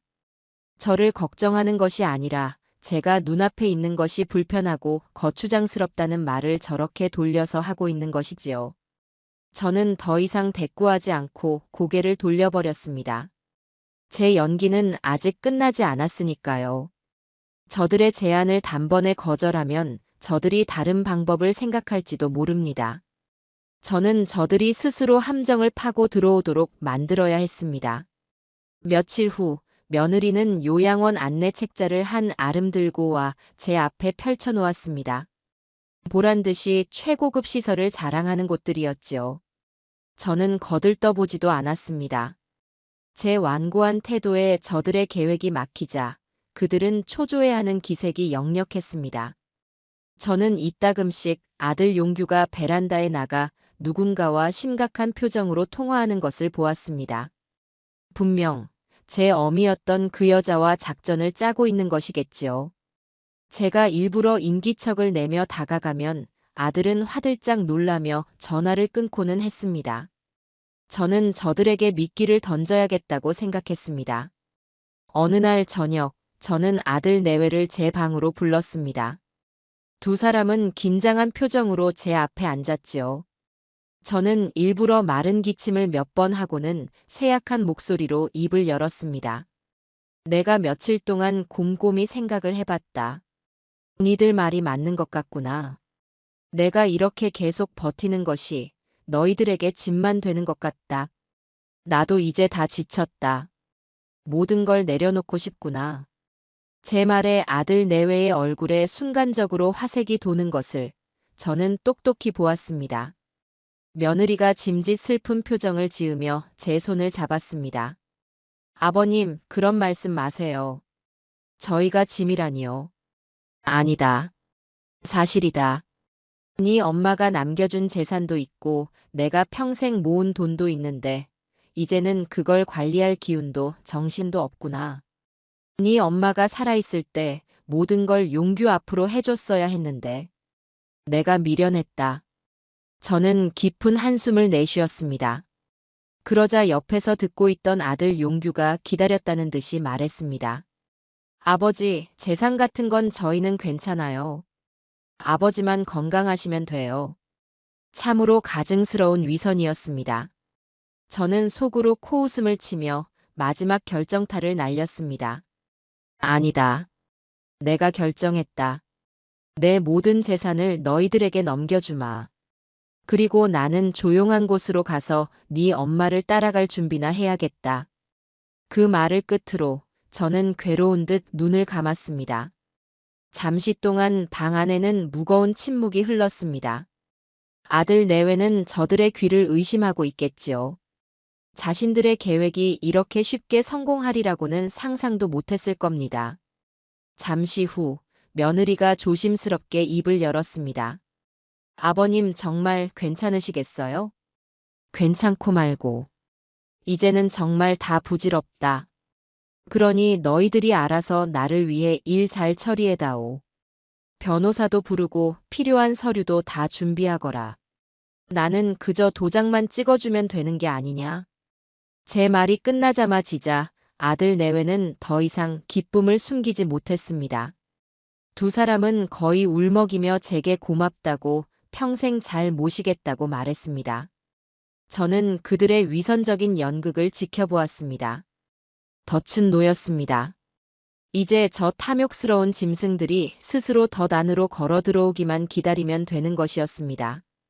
며칠 뒤 며느리는 모든 준비가 끝났다며 제게 말했습니다. 자신들이 아는 유능한 변호사를 선임했고 상속 및 재산 증여에 필요한 모든 서류를 준비했다는 것이었습니다. 그리고 그 서류에 제가 도장을 찍을 날짜까지 정해왔지요. 저는 아무 말 없이 고개를 끄덕였습니다. 그러자 며느리가 한 가지 제안을 더 했습니다. 아버님, 기왕이면 모든 걸 깔끔하게 처리하는 게 좋겠어요. 저희 쪽 변호사님 말씀이 증인이 있으면 더 확실하대요. 어머님 살아계실 때 가깝게 지내던 분들을 몇 분 모셔서 아버님이 온전한 정신으로 재산을 넘겨주시는 걸 확인받으면 좋겠다고요. 참으로 주도면밀한 계획이었습니다. 나중에 제가 혹시라도 정신이 돌아와 소송이라도 걸 것을 대비해 미리 증인까지 세워 법적인 효력을 완벽하게 만들려는 속셈이었지요. 저는 그 제안을 받아들였습니다. 그리고 한 가지 조건을 덧붙였습니다. 좋다. 그렇게 하려무나. 대신 내 마지막 부탁이 하나 있다. 네, 아버님. 뭐든지 말씀하세요. 이 집에서 하자. 모든 일은 네 엄마와 내가 평생을 함께 보낸 이 집에서 마무리하고 싶다. 그리고 증인 말이다. 네 엄마가 살아있을 때 자기 몸처럼 아끼던 동생이 있지 않았니? 비록 지금은 하늘에 가고 없지만 그 아이의 명예를 위해서라도 그 아이와 가까웠던 사람을 한 명 불렀으면 좋겠구나. 네 이모랑 친했다던 그 앞집 슈퍼 사장 말이다. 그 사람이라도 와서 보면 하늘에 있는 네 엄마와 이모가 조금은 위로받지 않겠니? 제 말에 아들 내외의 얼굴이 순간 굳어졌습니다. 슈퍼 사장을 부르자는 제안이 당황스러웠을 겁니다. 하지만 아내가 죽어 정신이 오락가락하는 늙은이의 마지막 감상적인 부탁이라고 생각했겠지요. 저들이 제 속내를 알 리가 없었습니다. 잠시 머뭇거리던 아들이 이내 고개를 끄덕였습니다. 네, 아버지. 그렇게 하세요. 아버지가 원하신다면 그렇게 해야죠. 그렇게 모든 것이 결정되었습니다. 제 모든 재산이 저들의 손에 넘어가는 날. 제 아내였던 그 여자와 상간남, 그리고 아들 내외, 4명의 배신자가 모두 한자리에 모이는 심판의 날이 정해진 것입니다. 약속한 날이 다가오는 동안 저들은 축제 분위기였습니다. 매일같이 외식을 하고 값비싼 물건들을 사들이며 벌써부터 제 돈을 흥청망청 쓰기 시작했지요. 저는 그 모든 것을 멍한 눈으로 지켜보며 제 연기를 계속했습니다. 그리고 밤이 되면 제 방에서 조용히 전화기를 들었습니다. 여보게, 나일세. 이제 때가 되었네. 수화기 너머에서 제 친구인 변호사의 낮은 목소리가 들려왔습니다. 알겠네. 모든 준비는 끝났어. 그날 약속된 시간에 맞춰 그리로 가지. 모든 준비는 끝났습니다. 이제 남은 것은 저 오만하고 탐욕스러운 짐승들에게 이 늙은 사자가 아직 살아있다는 것을 똑똑히 보여주는 것뿐이었습니다. 마침내 약속의 날이 밝았습니다. 그날 아침 집안의 공기는 미묘한 흥분과 긴장감으로 가득 차 있었지요. 아들 내외는 평소보다 더 부산스럽게 움직였습니다. 며느리는 아침부터 최고급 한정식 집에서 배달시킨 음식들로 상을 차렸고 아들은 비싼 양복을 차려입고 머리에 기름까지 발랐습니다. 마치 큰 계약이라도 성사시키는 사업가처럼 보였지요. 저들의 눈에는 이미 제 모든 재산이 자신들의 것이 된 것처럼 탐욕과 기대감이 노골적으로 번들거리고 있었습니다. 저는 그런 저들을 보며 속으로 차갑게 웃었습니다. 오늘이 너희들의 마지막 만찬이 될 것이다. 마음껏 즐겨두어라. 저는 평소와 다름없이 허름한 옷차림으로 멍한 표정을 지으며 소파에 앉아 있었습니다. 며느리가 제게 다가와 새 옷을 건넸습니다. 아버님, 그래도 중요한 날인데 이 옷으로 갈아입으세요. 저희가 아버님 드리려고 새로 산 거예요. 됐다. 늙은이가 뭘 차려입는다고. 그냥 일이 있다가 도장만 찍어주면 되는 것을. 제 말에 며느리는 더 이상 권하지 않고 알겠다며 물러났습니다. 오후가 되자 손님들이 하나둘씩 도착하기 시작했습니다. 가장 먼저 온 것은 아들 내외가 선임했다는 변호사였습니다. 기름진 얼굴에 교활한 눈빛을 가진 딱 보기에도 돈만 밝히는 삼류 변호사처럼 보였지요. 그는 저를 위아래로 훑어보더니 아들 내외에게 고갯짓을하며 모든 것이 순조롭다는 듯한 미소를 지어 보였습니다. 그리고 잠시 후 초인종이 울리고 문제의 손님들이 도착했습니다. 제 아내였던 그 여자와 슈퍼 사장이었습니다. 두 사람은 마치 개선장군이라도 된 것처럼 당당하게 집 안으로 들어섰습니다. 그 여자는 값비싼 옷과 보석으로 한껏 치장하고 있었고 슈퍼 사장은 어색한 미소를 지으며 제 눈치를 살피고 있었지요. 아들 내외는 두 사람을 아주 귀한 손님처럼 맞이했습니다. 어머, 이모. 오셨어요. 아이고, 사장님도요. 어서 오세요. 며느리는 그 여자를 이모라고 부르며 살갑게 굴었습니다. 이 모든 것이 얼마나 역겨운 연극이란 말입니까? 저는 소파에 앉아 그 광경을 아무런 표정 없이 지켜보았습니다. 그 여자는 제게 다가와 짐짓 슬픈 표정을 지으며 말했습니다. 형부, 저 경자예요. 그동안 얼마나 마음고생이 심하셨어요. 언니가 하늘에서 보고 있을 거예요. 형부가 이렇게 모든 걸 정리하고 편안해지시는 걸 보면 언니도 기뻐할 거예요. 저는 대답 대신 헛기침만 했습니다. 제 안에서 들끓는 사리를 감추기 위해 안간힘을 써야만 했지요. 모든 인물들이 거실에 모였습니다. 며느리는 준비한 음식들을 테이블 위에 차려놓기 시작했고 아들은 비싼 양주를 꺼내와 잔을 채웠습니다. 그들은 정말로 파티를 벌일 작정이었습니다. 제 인생을 송두리째 무너뜨린 대가로 얻게 될 부를 자축하는 그들만의 잔치였지요. 자, 아버님. 식사부터 하시죠. 변호사님도 많이 드세요. 이모랑 사장님도요. 아들 용규가 잔을 높이 들며 말했습니다. 모두가 잔을 들고 건배를 했습니다. 오직 저만이 잔을 들지 않았습니다. 저는 그저 말없이 앉아 음식을 탐하는 저들의 모습을 지켜보았습니다. 짐승들이 먹이를 앞에 두고 개걸스럽게 달려드는 모습이 바로 저러할까요? 식사가 어느 정도 끝나자 아들 내외 측 변호사가 서류 가방을 열었습니다. 그리고 그 안에서 두툼한 서류 뭉치를 꺼내 테이블 위에 펼쳐놓았지요. 재산 포기 각서, 부동산 증여 계약서, 위임장 등 제 모든 것을 빼앗기 위한 서류들이었습니다. 선생님, 이제 이 서류들의 서명과 날인을 하시면 모든 절차가 끝납니다.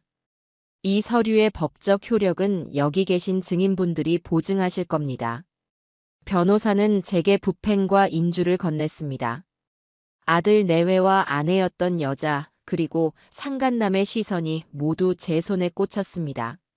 모두의 얼굴에는 숨길 수 없는 기대감과 탐욕이 가득했습니다. 저는 천천히 부펜을 집어들었습니다. 그리고 서류 가장 윗부분 제 이름을 쓰는 칸에 펜을 가져다 댔습니다. 그 순간 방 안에는 숨막히는 정적이 흘렀습니다. 모두가 숨을 죽이고 제 손끝만 바라보고 있었지요. 저는 잠시 허공을 응시했습니다. 그리고는 들고 있던 펜을 탁 소리가 나게 테이블 위에 내려놓았습니다. 모두의 얼굴에 의아한 표정이 스쳐 지나갔습니다. 저는 자리에서 천천히 일어났습니다. 그리고는 멍하고 흐리멍덩했던 연기를 벗어던지고 제 평생 가장 차갑고도 냉철한 목소리로 입을 열었습니다. 서명하기 전에 하늘에 있는 내 아내에게 마지막으로 인사는 해야 하지 않겠나. 제 목소리와 눈빛이 평소와는 완전히 다르다는 것을 그제야 저들도 눈치채기 시작했습니다. 방 안의 공기가 순식간에 차갑게 얼어붙었습니다. 저는 제 앞에 서 있는 제 아내의 얼굴을 하고 있는 그 여자를 똑바로 쳐다보며 비웃었습니다. 우리가 함께한 세월이 자그마치 40년이야. 이대로 당신을 보내기엔 내가 너무 섭섭하지 않겠어, 여보. 여보라는 단어가 제 입에서 나오는 순간 그 여자의 얼굴이 새하얗게 질렸습니다. 아들 내외와 상간남의 얼굴에도 당혹감과 불안감이 번지기 시작했어요. 저들이 무언가 잘못되었다는 것을 깨닫기 시작한 것입니다. 저는 그들의 혼란스러운 표정을 즐기며 현관문을 향해 나지막이 하지만 방 안에 모두가 들을 수 있을 만큼 또렷하게 말했습니다. 여보, 이제 그만 들어와. 모두의 시선이 현관문으로 향했습니다. 아들 내외는 저를 보며 아버지, 지금 무슨 일하며 말을 더듬기 시작했습니다. 그 여자는 공포에 질린 눈으로 뒷걸음질 쳤습니다. 저들이 저 문 너머에서 누가 나타날 것이라고 상상했는지는 모를 일입니다.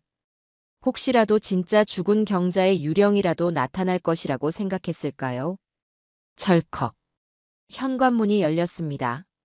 하지만 그곳에 서 있는 것은 유령이 아니었습니다. 제 친구인 변호사와 단단한 체구의 경찰관 2명이었습니다. 세 사람은 아무 말 없이 차가운 눈으로 거실 안의 사람들을 훑어보며 안으로 들어섰습니다. 상황을 파악한 며느리가 가장 먼저 비명을 질렀습니다. 아들은 아버지, 이게 무슨 짓이에요? 라며 제게 달려들려 했지만 경찰관 한 명에게 가로막혔습니다. 슈퍼 사장은 다리가 풀렸는지 그대로 바닥에 주저앉았고 제 아내였던 그 여자는 붙들린 짐승처럼 절망적인 비명을 지르며 발악하기 시작했습니다.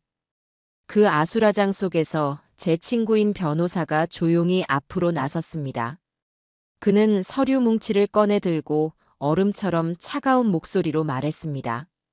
김경숙 씨, 당신을 사망신고서 위조 및 공문서 부정행사, 보험사기 혐의로 체포합니다. 또한 이용규, 김지연, 그리고 저기 있는 남자분은 해당 범죄의 공범 및 재산 편취 미수 혐의로 함께 조사받게 될 것입니다. 제 친구의 말이 끝나자 거실은 순식간에 지옥으로 변했습니다. 조금 전까지 제 재산을 앞에 두고 탐욕스러운 미소를 짓던 네 사람의 얼굴에는 이제 공포와 절망, 그리고 믿을 수 없다는 충격만이 가득했지요. 며느리 지연이는 실성한 사람처럼 비명을 지르며 바닥에 주저앉아 버렸고 아들 용규는 아버지, 제발요. 제가 다 잘못했어요. 라며 제게 기어오려다 경찰에게 제지당했습니다. 슈퍼 사장은 이미 넋이 나가 하얗게 질린 얼굴로 덜덜 떨기만 하고 있었지요. 가장 발악이 심했던 것은 제 아내였던 그 여자 김경숙이었습니다. 그녀는 자신은 죽은 사람이라며 이건 다 무효라고 당신들이 나를 함부로 대할 수 없다고 악을 썼습니다. 하지만 경찰관들은 눈 하나 깜짝하지 않고 그녀의 팔에 차가운 수갑을 채웠습니다. 철컥 하고 금속성이 울리는 순간 여자의 저항은 거짓말처럼 멈췄습니다. 자신의 인생이 정말로 끝났다는 것을 그제야 실감한 것이겠지요. 4명의 죄인들은 그렇게 자신들의 마지막 만찬이 벌어졌던 그 거실에서 허망하게 끌려나갔습니다. 저는 그 모든 광경을 텅 빈 눈으로 아무런 감정 없이 지켜보았습니다. 그들이 사라진 집에는 어색한 정적만이 남았습니다. 조금 전까지의 소란이 마치 꿈이었던 것처럼 모든 것이 고요했지요. 제 친구인 변호사가 제 어깨를 두드리며 말했습니다. 대시가, 이제 시작이네. 마음 단단히 먹어야 하네. 친구의 말대로 그것은 끝이 아니라 시작이었습니다. 다음 날부터 저는 참고인 자격으로 경찰서에 불려가 조사를 받았습니다. 저는 그동안 제가 수집했던 모든 증거들을 제출했습니다. 2사람의 불륜 행각이 담긴 CCTV 영상, 그 여자가 살아있다는 것을 증명하는 동영상, 그리고 제 아들 내외가 공범이라는 것을 입증하는 은행거래 내역서까지. 제가 내놓는 증거들 앞에서 경찰들도 혀를 내둘렀습니다. 한낱 늙은이로만 보였던 제가 이렇게 치밀하게 모든 것을 준비했을 줄은 상상도 못했다는 눈치였지요. 제 조사가 끝난 뒤 본격적으로 4명의 피의자에 대한 신문이 시작되었습니다. 저는 친구의 배려로 취조실 옆에 있는 작은 관찰실에서 특수 유리를 통해 그들의 신문 과정을 모두 지켜볼 수 있었습니다. 그리고 그곳에서 저는 인간의 탐욕과 이기심이 어디까지 추악해질 수 있는지 똑똑히 목격해야만 했습니다. 경찰은 4사람을 각각 다른 취조실에 분리하여 신문하기 시작했습니다. 가장 먼저 무너진 것은 슈퍼 사장이었습니다. 그는 원래부터 겁이 많은 위인이었던지 경찰이 몇 마디 묻지도 않았는데 모든 것을 술술 불기 시작했습니다. 모든 것은 김경숙이 먼저 유혹하고 계획한 것이며 자신은 그저 그녀가 시키는 대로 했을 뿐이라는 것이었지요. 자신의 슈퍼마켓이 빚더미에 앉아 있었는데 경숙이 자기가 곧 큰돈을 만지게 될 것이라며 그 돈으로 빚도 갚고 새 출발을 하자고 꼬드겼다는 것이었습니다. 그는 눈물 콧물을 흘리며 자기는 정말 사랑에 눈이 멀어 잠시 판단력이 흐려졌을 뿐이라고 제발 한 번만 선처해달라고 빌었습니다. 참으로 꼴사나운 모습이었습니다. 며느리 지연이 역시 만만치 않았습니다. 그녀는 처음에는 자신은 아무것도 모른다고 딱 잡아댔습니다. 시어머니가 살아있다는 것도 최근에 알았고 그저 남편이 시키는 대로 했을 뿐이라고 주장했지요. 하지만 경찰이 그녀의 계좌로 거액의 돈이 입금된 내역서를 보여주자 그녀의 거짓말은 금세 탄로가 났습니다. 궁지에 몰린 그녀는 갑자기 태도를 바꾸어 모든 것을 남편과 시어머니 탓으로 돌리기 시작했습니다. 저는 정말 억울해요. 다 저 인간이랑 시어머니가 꾸민 일이라고요. 시어머니는 저한테 자기 아들 앞길을 위해서라도 입 다물고 시키는 대로 하라고 협박했어요. 남편이라는 작자는 마마보이라 제 어미가 하자는 대로 다 하고요. 제가 거기서 무슨 힘이 있었겠어요. 저는 피해자라고요. 자신을 피해자라고 주장하는 며느리의 뻔뻔함에 저는 실소조차 나오지 않았습니다. 하지만 가장 저를 비참하게 만든 것은 제 아들 용규의 신문 과정이었습니다. 제 아들은 처음에는 입을 굳게 다물고 있었습니다. 하지만 경찰이 그의 아내 지연이가 모든 것을 남편 탓으로 돌리고 있다는 사실을 알려주자 그는 완전히 무너져 내렸습니다. 지연이가 그랬다고요? 자기는 아무 잘못 없다고요? 거짓말. 다 저 여자가 먼저 시작했어요.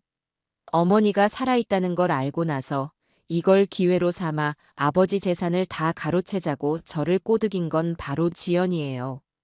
저는 그냥 어머니도 불쌍하고 아내 말도 그럴듯해서 잠시 흔들렸을 뿐입니다. 두 부부는 그렇게 서로를 물어뜯으며 모든 책임을 상대방에게 떠넘겼습니다. 지난 세월 서로를 끔찍이도 위하는 것처럼 보였던 그들의 사랑과 믿음은 돈과 법 앞에서 이토록 쉽게 부서져 내리는 모래성이었던 것입니다. 가장 마지막까지 버틴 것은 그 여자 김경숙이었습니다. 그녀는 자신이 법적으로 사망한 사람이기 때문에 자신에게는 죄를 물을 수 없다고 주장했습니다. 하지만 그녀의 궤변은 경찰이 내민 한 장의 서류 앞에서 힘을 잃었습니다.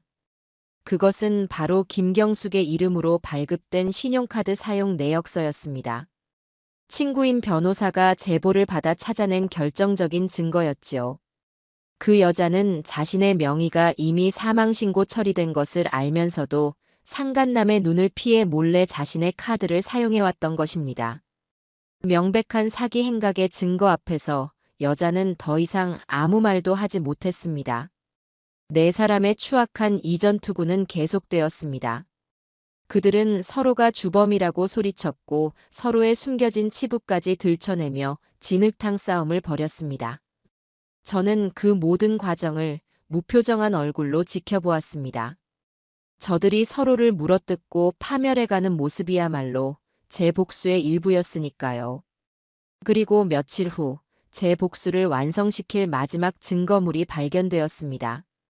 경찰이 그 여자가 살던 집을 수색하던 중 장롱 깊숙한 곳에서 낡은 일기장 한 권을 발견한 것입니다. 그것은 죽은 처제 김경자의 일기장이었습니다. 일기장에는 그녀가 마지막 몇 달 동안 겪었던 고통과 서름이 고스란히 담겨 있었습니다. 일기장은 언니에 대한 그리움과 걱정으로 시작되었습니다. 하지만 시간이 흐를수록 그 내용은 절망과 공포로 바뀌어 갔습니다. 언니가 슈퍼 사장과 심상치 않은 관계라는 것을 눈치챈 뒤부터였지요. 처제는 일기장에 이렇게 썼습니다. 언니가 변했다. 예전에 다정한 언니가 아니다. 내 앞에서 그 남자와 스스럼 없이 애정 행각을 벌인다. 내가 그러면 안 된다고 말했지만 언니는 오히려 나를 미친 사람 취급했다. 일기는 계속되었습니다. 두 사람이 나를 집안에 가두다시피 한다. 외출도 마음대로 못하게 하고 전화도 감시한다. 나는 이 집의 주인이 아니라 두 사람의 불륜을 위한 방패막이가 된 기분이다. 너무 무섭고 외롭다. 그리고 처제가 죽기 며칠 전의 일기에는 더욱 충격적인 내용이 적혀 있었습니다. 요 며칠 전부터 가슴이 답답하고 머리가 깨질 것처럼 아프다. 언니에게 병원에 데려가 달라고 말했지만 언니는 꾀병 부리지 말라며 소리를 질렀다. 그 남자도 나를 벌레 보듯 쳐다봤다. 나는 정말 죽을 것만 같다. 누가 나 좀 살려줬으면 좋겠다. 그것이 처제의 마지막 일기였습니다. 경찰은 이 일기장을 바탕으로 처제의 죽음이 단순한 병사가 아닐 수도 있다고 판단했습니다. 두 연놈의 지속적인 정신적 학대와 방치가 그녀의 죽음을 앞당겼을 가능성이 충분하다는 것이었지요. 이 일기장은 네 사람의 재판에서 아주 중요한 증거로 사용될 것이었습니다. 저는 경찰서에서 나와 집으로 돌아왔습니다. 모든 것이 끝난 것 같았지만 아직 아무것도 끝나지 않았습니다. 저들이 서로를 물어뜯고 법의 심판을 기다리는 동안 제가 해야 할 일이 남아 있었습니다. 그것은 바로 저들의 추악한 욕심 때문에 이름도 죽음도 도둑맞아야 했던 불쌍한 내 처제 김경자의 명예를 되찾아주는 일이었습니다. 저는 전화기를 들고 장례식장으로 전화를 걸었습니다. 세상에서 가장 크고 가장 품위 있는 장례식을 예약하기 위해서였습니다. 재판이 열리는 날, 법정은 방청객들로 가득 찼습니다. 세상에 둘도 없는 쌍둥이 자매의 기구한 사연과 한 가정을 파멸로 이끈 불륜과 사기 행각은 세간의 큰 관심을 끌었기 때문이지요. 저는 방청석 가장 앞자리에 앉아 피고인석에 나란히 앉아있는 네 사람의 모습을 지켜보았습니다. 죄수복을 입은 그들의 모습은 초라하기 그지없었습니다. 몇 달 전 제 집 거실에서 탐욕에 번들거리던 눈빛은 온데간데 없고 이제는 서로를 향한 증오와 원망, 그리고 법의 심판에 대한 두려움만이 남아 있었지요. 재판은 제 예상대로 진행되었습니다. 검사는 제가 제출한 증거들을 하나씩 제시하며 네 사람의 죄목을 차근차근 밝혀나갔습니다. CCTV 영상이 법정 스크린에 상영될 때 방청석에서는 낮은 탄식이 흘러나왔습니다. 은행 직원이 증인으로 나와 제 아들 내외의 계좌로 흘러들어간 검은 돈의 흐름을 증언할 때 며느리 지연이는 고개를 숙인 채 어깨를 들썩이며 울기 시작했습니다. 하지만 그 눈물이 동정심을 얻기 위한 악어의 눈물이라는 것을 저는 잘 알고 있었지요. 재판의 하이라이트는 검사가 죽은 처제 김경자의 일기장을 증거로 제시했을 때였습니다. 검사는 감정을 억누른 차분한 목소리로 처제가 죽기 전 마지막으로 썼던 고통스러운 기록들을 읽어내려갔습니다. 나는 정말 죽을 것만 같다. 누가 나 좀 살려줬으면 좋겠다. 그 마지막 문장이 법정 안에 울려 퍼지는 순간 방청석은 물론이고 판사와 배심원들마저도 침통한 표정을 감추지 못했습니다. 제 아내였던 그 여자와 상간남은 고개를 푹 숙인 채 아무 말도 하지 못했습니다. 자신들의 변호를 맡은 변호사조차도 더 이상 그들을 위해 변론하기를 포기한 것처럼 보였지요. 마지막으로 제가 증인석에 섰습니다. 저는 판사 앞에 서서 지난 40년의 결혼 생활부터 아내의 거짓 죽음, 그리고 제가 복수를 결심하기까지의 모든 과정을 담담하게 증언했습니다. 저는 그 누구도 원망하지 않았습니다. 울부짖거나 분노를 터뜨리지도 않았지요. 그저 있었던 사실만을, 제 마음에 새겨진 상처들을 건조한 목소리로 이야기했을 뿐입니다. 하지만 제 담담한 증언은 그 어떤 분노의 절규보다도 더 무겁게 법정 안의 공기를 짓눌렀습니다. 제가 증언을 마치고 자리로 돌아올 때 방청석의 몇몇 사람들은 손수건으로 눈물을 훔치고 있었습니다. 마침내 최후 선고의 날이 밝았습니다. 판사는 네 사람을 차례로 일으켜 세우고 판결문을 읽어 내려갔습니다. 제 아내였던 김경숙과 상간남인 슈퍼 사장은 주범으로 공문서 위조, 사기, 보험법 위반, 그리고 고인에 대한 유기치사 혐의까지 더해져 각각 징역 15년과 12년이라는 중형을 선고받았습니다. 판사가 판결을 내리는 순간 여자는 내가 뭘 그렇게 잘못했느냐며 법정이 떠나가라 악을 썼지만 법원 경위들에게 끌려나가면서 그 비명은 점차 잦아들었습니다. 제 아들 용규와 며느리 지연이는 공범 혐의가 인정되어 각각 징역 5년과 7년을 선고받았습니다. 며느리가 아들보다 더 높은 형량을 받은 것은 범행을 주도적으로 계획하고 증거를 인멸하려 한 죄질이 나쁘다고 판단되었기 때문입니다. 아들은 판결을 듣는 순간 그 자리에 주저앉아 아버지, 아버지를 외치며 통곡했지만 저는 끝내 그 아이를 돌아보지 않았습니다. 재판이 끝나고 저는 곧바로 이혼 소송을 진행했습니다. 감옥에 수감된 그 여자를 찾아가 변호사와 함께 이혼 서류를 내밀었습니다. 여자는 쇠창살 너머에서 저를 보며 저주를 퍼부었습니다. 이 영감탱이야. 너도 절대 행복하게 못 살 거야. 내가 나가서 똑같이 복수해 줄 거야. 저는 아무 대답도 하지 않았습니다. 그저 차가운 눈으로 그녀를 바라보다가 서류를 내려놓고 말없이 돌아섰습니다. 제게 그녀는 더 이상 아내도 원수도 아니었습니다. 그저 제 인생에서 완전히 지워버려야 할 오점일 뿐이었지요. 이혼은 일사천리로 진행되었고 저는 위자료 한 푼 주지 않고 그 여자와의 법적인 관계를 완벽하게 정리했습니다. 또한 상간남을 상대로는 민사소송을 걸어 그의 파산한 슈퍼마켓과 얼마 남지 않은 전 재산을 위자료 명목으로 받아냈습니다. 그 돈은 제게 아무런 의미도 없었지만 그것은 정의를 위한 최소한의 절차였습니다. 그리고 며칠 후 저는 제 인생에서 가장 중요한 일을 시작했습니다. 바로 억울하게 죽어간 처제 김경자를 위한 진짜 장례식을 치러주는 것이었습니다. 저는 제가 가진 돈을 아낌없이 써서 가장 크고 좋은 장례식장을 빌렸습니다. 그리고 수소문 끝에 처제가 젊었을 때 가깝게 지냈던 옛 친구분들을 찾아내 장례식에 모셨습니다. 영정 사진 속에서 처제는 수줍은 듯 웃고 있었습니다. 저는 그 사진을 한참 동안 바라보았습니다. 언니의 그늘에 가려 평생을 외롭게 살아야 했던 사람. 그리고 마지막 순간마저 그 악독한 언니 때문에 이름도 죽음도 도둑맞아야 했던 불쌍한 사람. 저는 처제의 영정 앞에 국화꽃 한 송이를 바치고 조문객들 앞에서 마이크를 잡았습니다. 오늘 이 자리는 제 처제 김경자의 영혼을 위로하기 위해 마련되었습니다. 고인은 참으로 외롭고 고단한 삶을 살았습니다. 그리고 마지막 가는 길마저도 편안히 눈을 감지 못했습니다. 그것은 온전히 살아남은 저희들의 잘못입니다. 제가 조금만 더 일찍 고인의 아픔과 외로움을 알아차렸더라면 이런 비극은 없었을지도 모릅니다. 정말 미안합니다, 처제. 그리고 이제라도 당신의 진짜 이름을 되찾아주게 되어 정말 다행입니다. 부디 하늘에서는 더 이상 아프지도 외롭지도 말고 평안히 잠드십시오. 제 추도사가 끝나자 장례식장은 눈물바다가 되었습니다.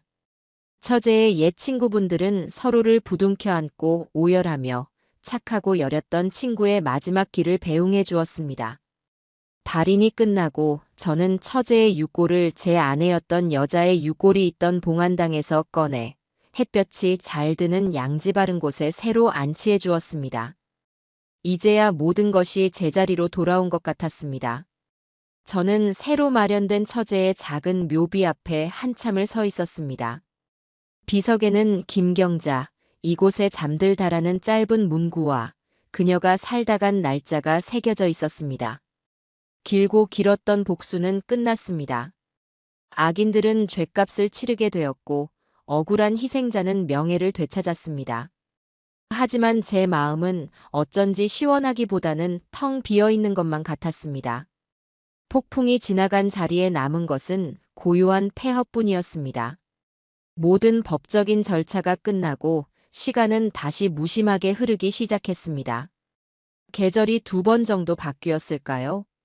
감옥에 있는 아들에게서 몇 번 편지가 왔지만 저는 단 한 번도 답장을 하지 않았습니다. 저와 아들의 인연은 그 아이가 제 어미의 죄를 덮어주기로 결심한 그 순간에 이미 끝이 난 것이었지요. 저는 이제 이 넓은 세상에 완벽하게 혼자가 되었습니다. 처음에는 그 고독감이 마치 형벌처럼 느껴졌습니다. 아침에 눈을 뜨면 저를 반겨주던 아내의 목소리도, 저녁이면 퇴근하고 돌아오던 아들의 기척도 없는 집은 살아있는 사람의 집이 아니라 텅 빈 유령의 집처럼 느껴졌지요. 하지만 시간이 약이었을까요? 저는 점차 그 고독에 익숙해지기 시작했습니다. 아니, 익숙해지는 것을 넘어 그 고요함 속에서 아주 오랜만에 평화를 느끼기 시작했습니다. 제 인생은 언제나 누군가를 위한 것이었습니다. 젊었을 때는 아내와 자식을 위해, 나이가 들어서는 그들의 행복을 위해 제 자신을 돌볼 겨를도 없이 살아왔습니다.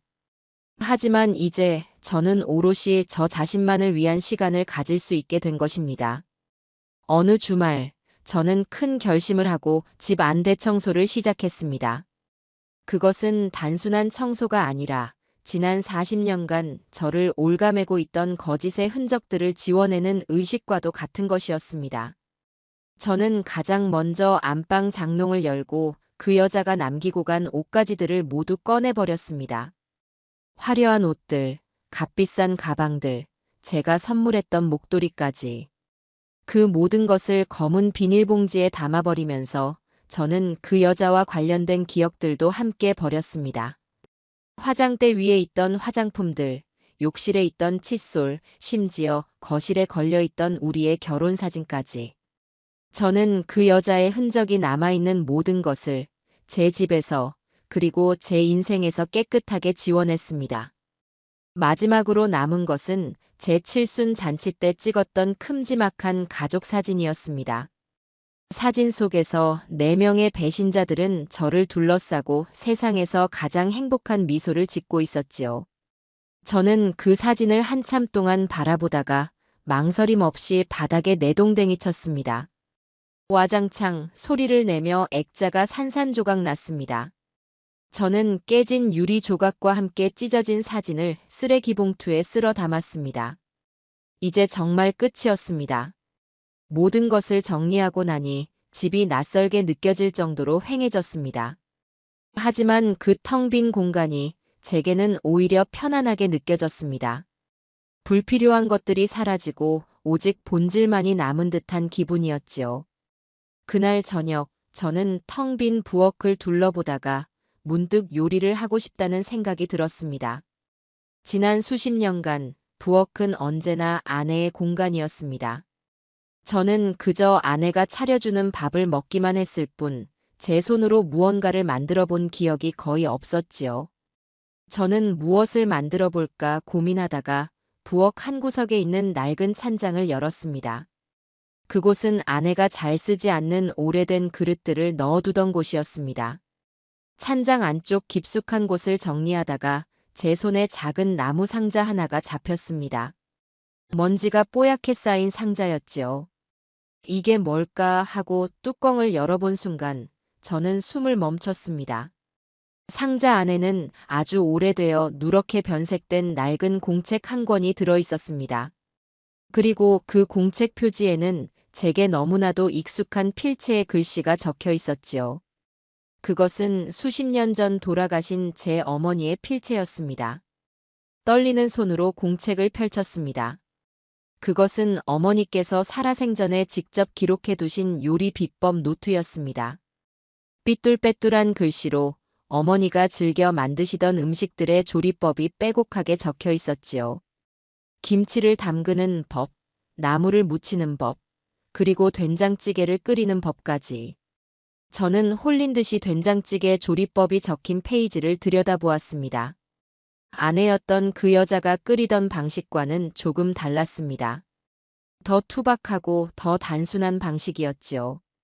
쌀뜨물을 받아 육수를 내고 집된장을 듬뿍 풀어 끓이다가 무와 호박을 큼직하게 썰어 넣고 마지막에 두부와 파를 넣는다. 아주 간단한 조리법이었습니다. 저도 모르게 옷을 챙겨 입고 밖으로 나갔습니다.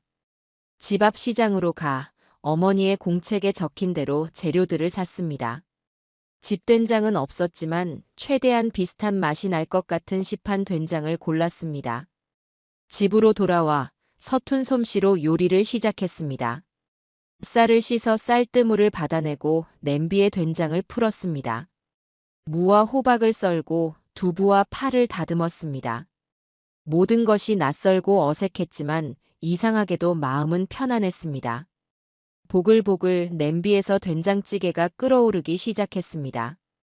구수한 냄새가 텅 빈 집 안을 천천히 채워나갔습니다. 그것은 제 아내였던 여자가 만들어내던 세련된 맛의 냄새와는 다른 어딘가 더 구수하고 정직한 냄새였습니다. 마침내 찌개가 완성되었습니다. 저는 밥 한 공기와 갓 끓인 된장찌개, 그리고 김치 한 조각만으로 소박한 저녁상을 차렸습니다. 그리고 식탁에 앉아 조심스럽게 찌개 한 숟갈을 떠서 입으로 가져갔습니다. 그 순간 제 눈에서 눈물이 주르륵 흘러내렸습니다.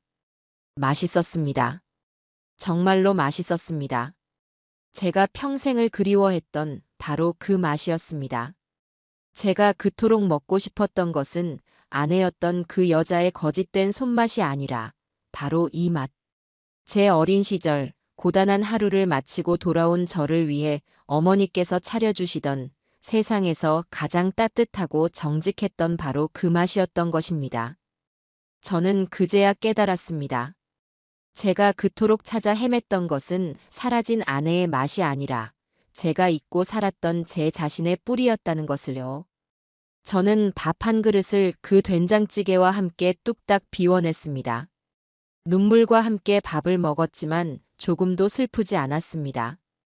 오히려 마음이 따뜻해지고 뱃속이 든든해지는 기분이었습니다. 텅 비어있던 제 마음이 따뜻한 찌개 한 그릇으로 다시 채워지는 것만 같았지요. 식사를 마치고 저는 조용히 창밖을 내다보았습니다. 어느새 어둠이 내리고 하늘에는 별이 총총히 떠 있었습니다. 길고 길었던 복수는 끝났습니다. 저는 모든 것을 잃었지만 동시에 모든 것을 되찾았어요. 거짓된 행복을 잃고 진정한 평온을 되찾았습니다. 기생하던 관계를 잃고 오롯한 제 자신을 되찾았습니다. 저는 더 이상 누군가의 남편도 누군가의 아버지도 아니었습니다. 저는 그저 이대식이었습니다. 제 어머니의 아들인 이대식. 그것만으로도 충분했어요. 저는 앞으로도 이렇게 혼자서 밥을 차려 먹고 혼자서 잠이 들고 혼자서 아침을 맞이할 것입니다. 하지만 더 이상 외롭지는 않을 겁니다. 제 곁에는 이제 돌아가신 어머니의 사랑이 담긴 된장찌개가 있으니까요. 저는 조용히 미소 지었습니다. 제 인생의 진짜 제이막이 이제 막 시작되고 있습니다.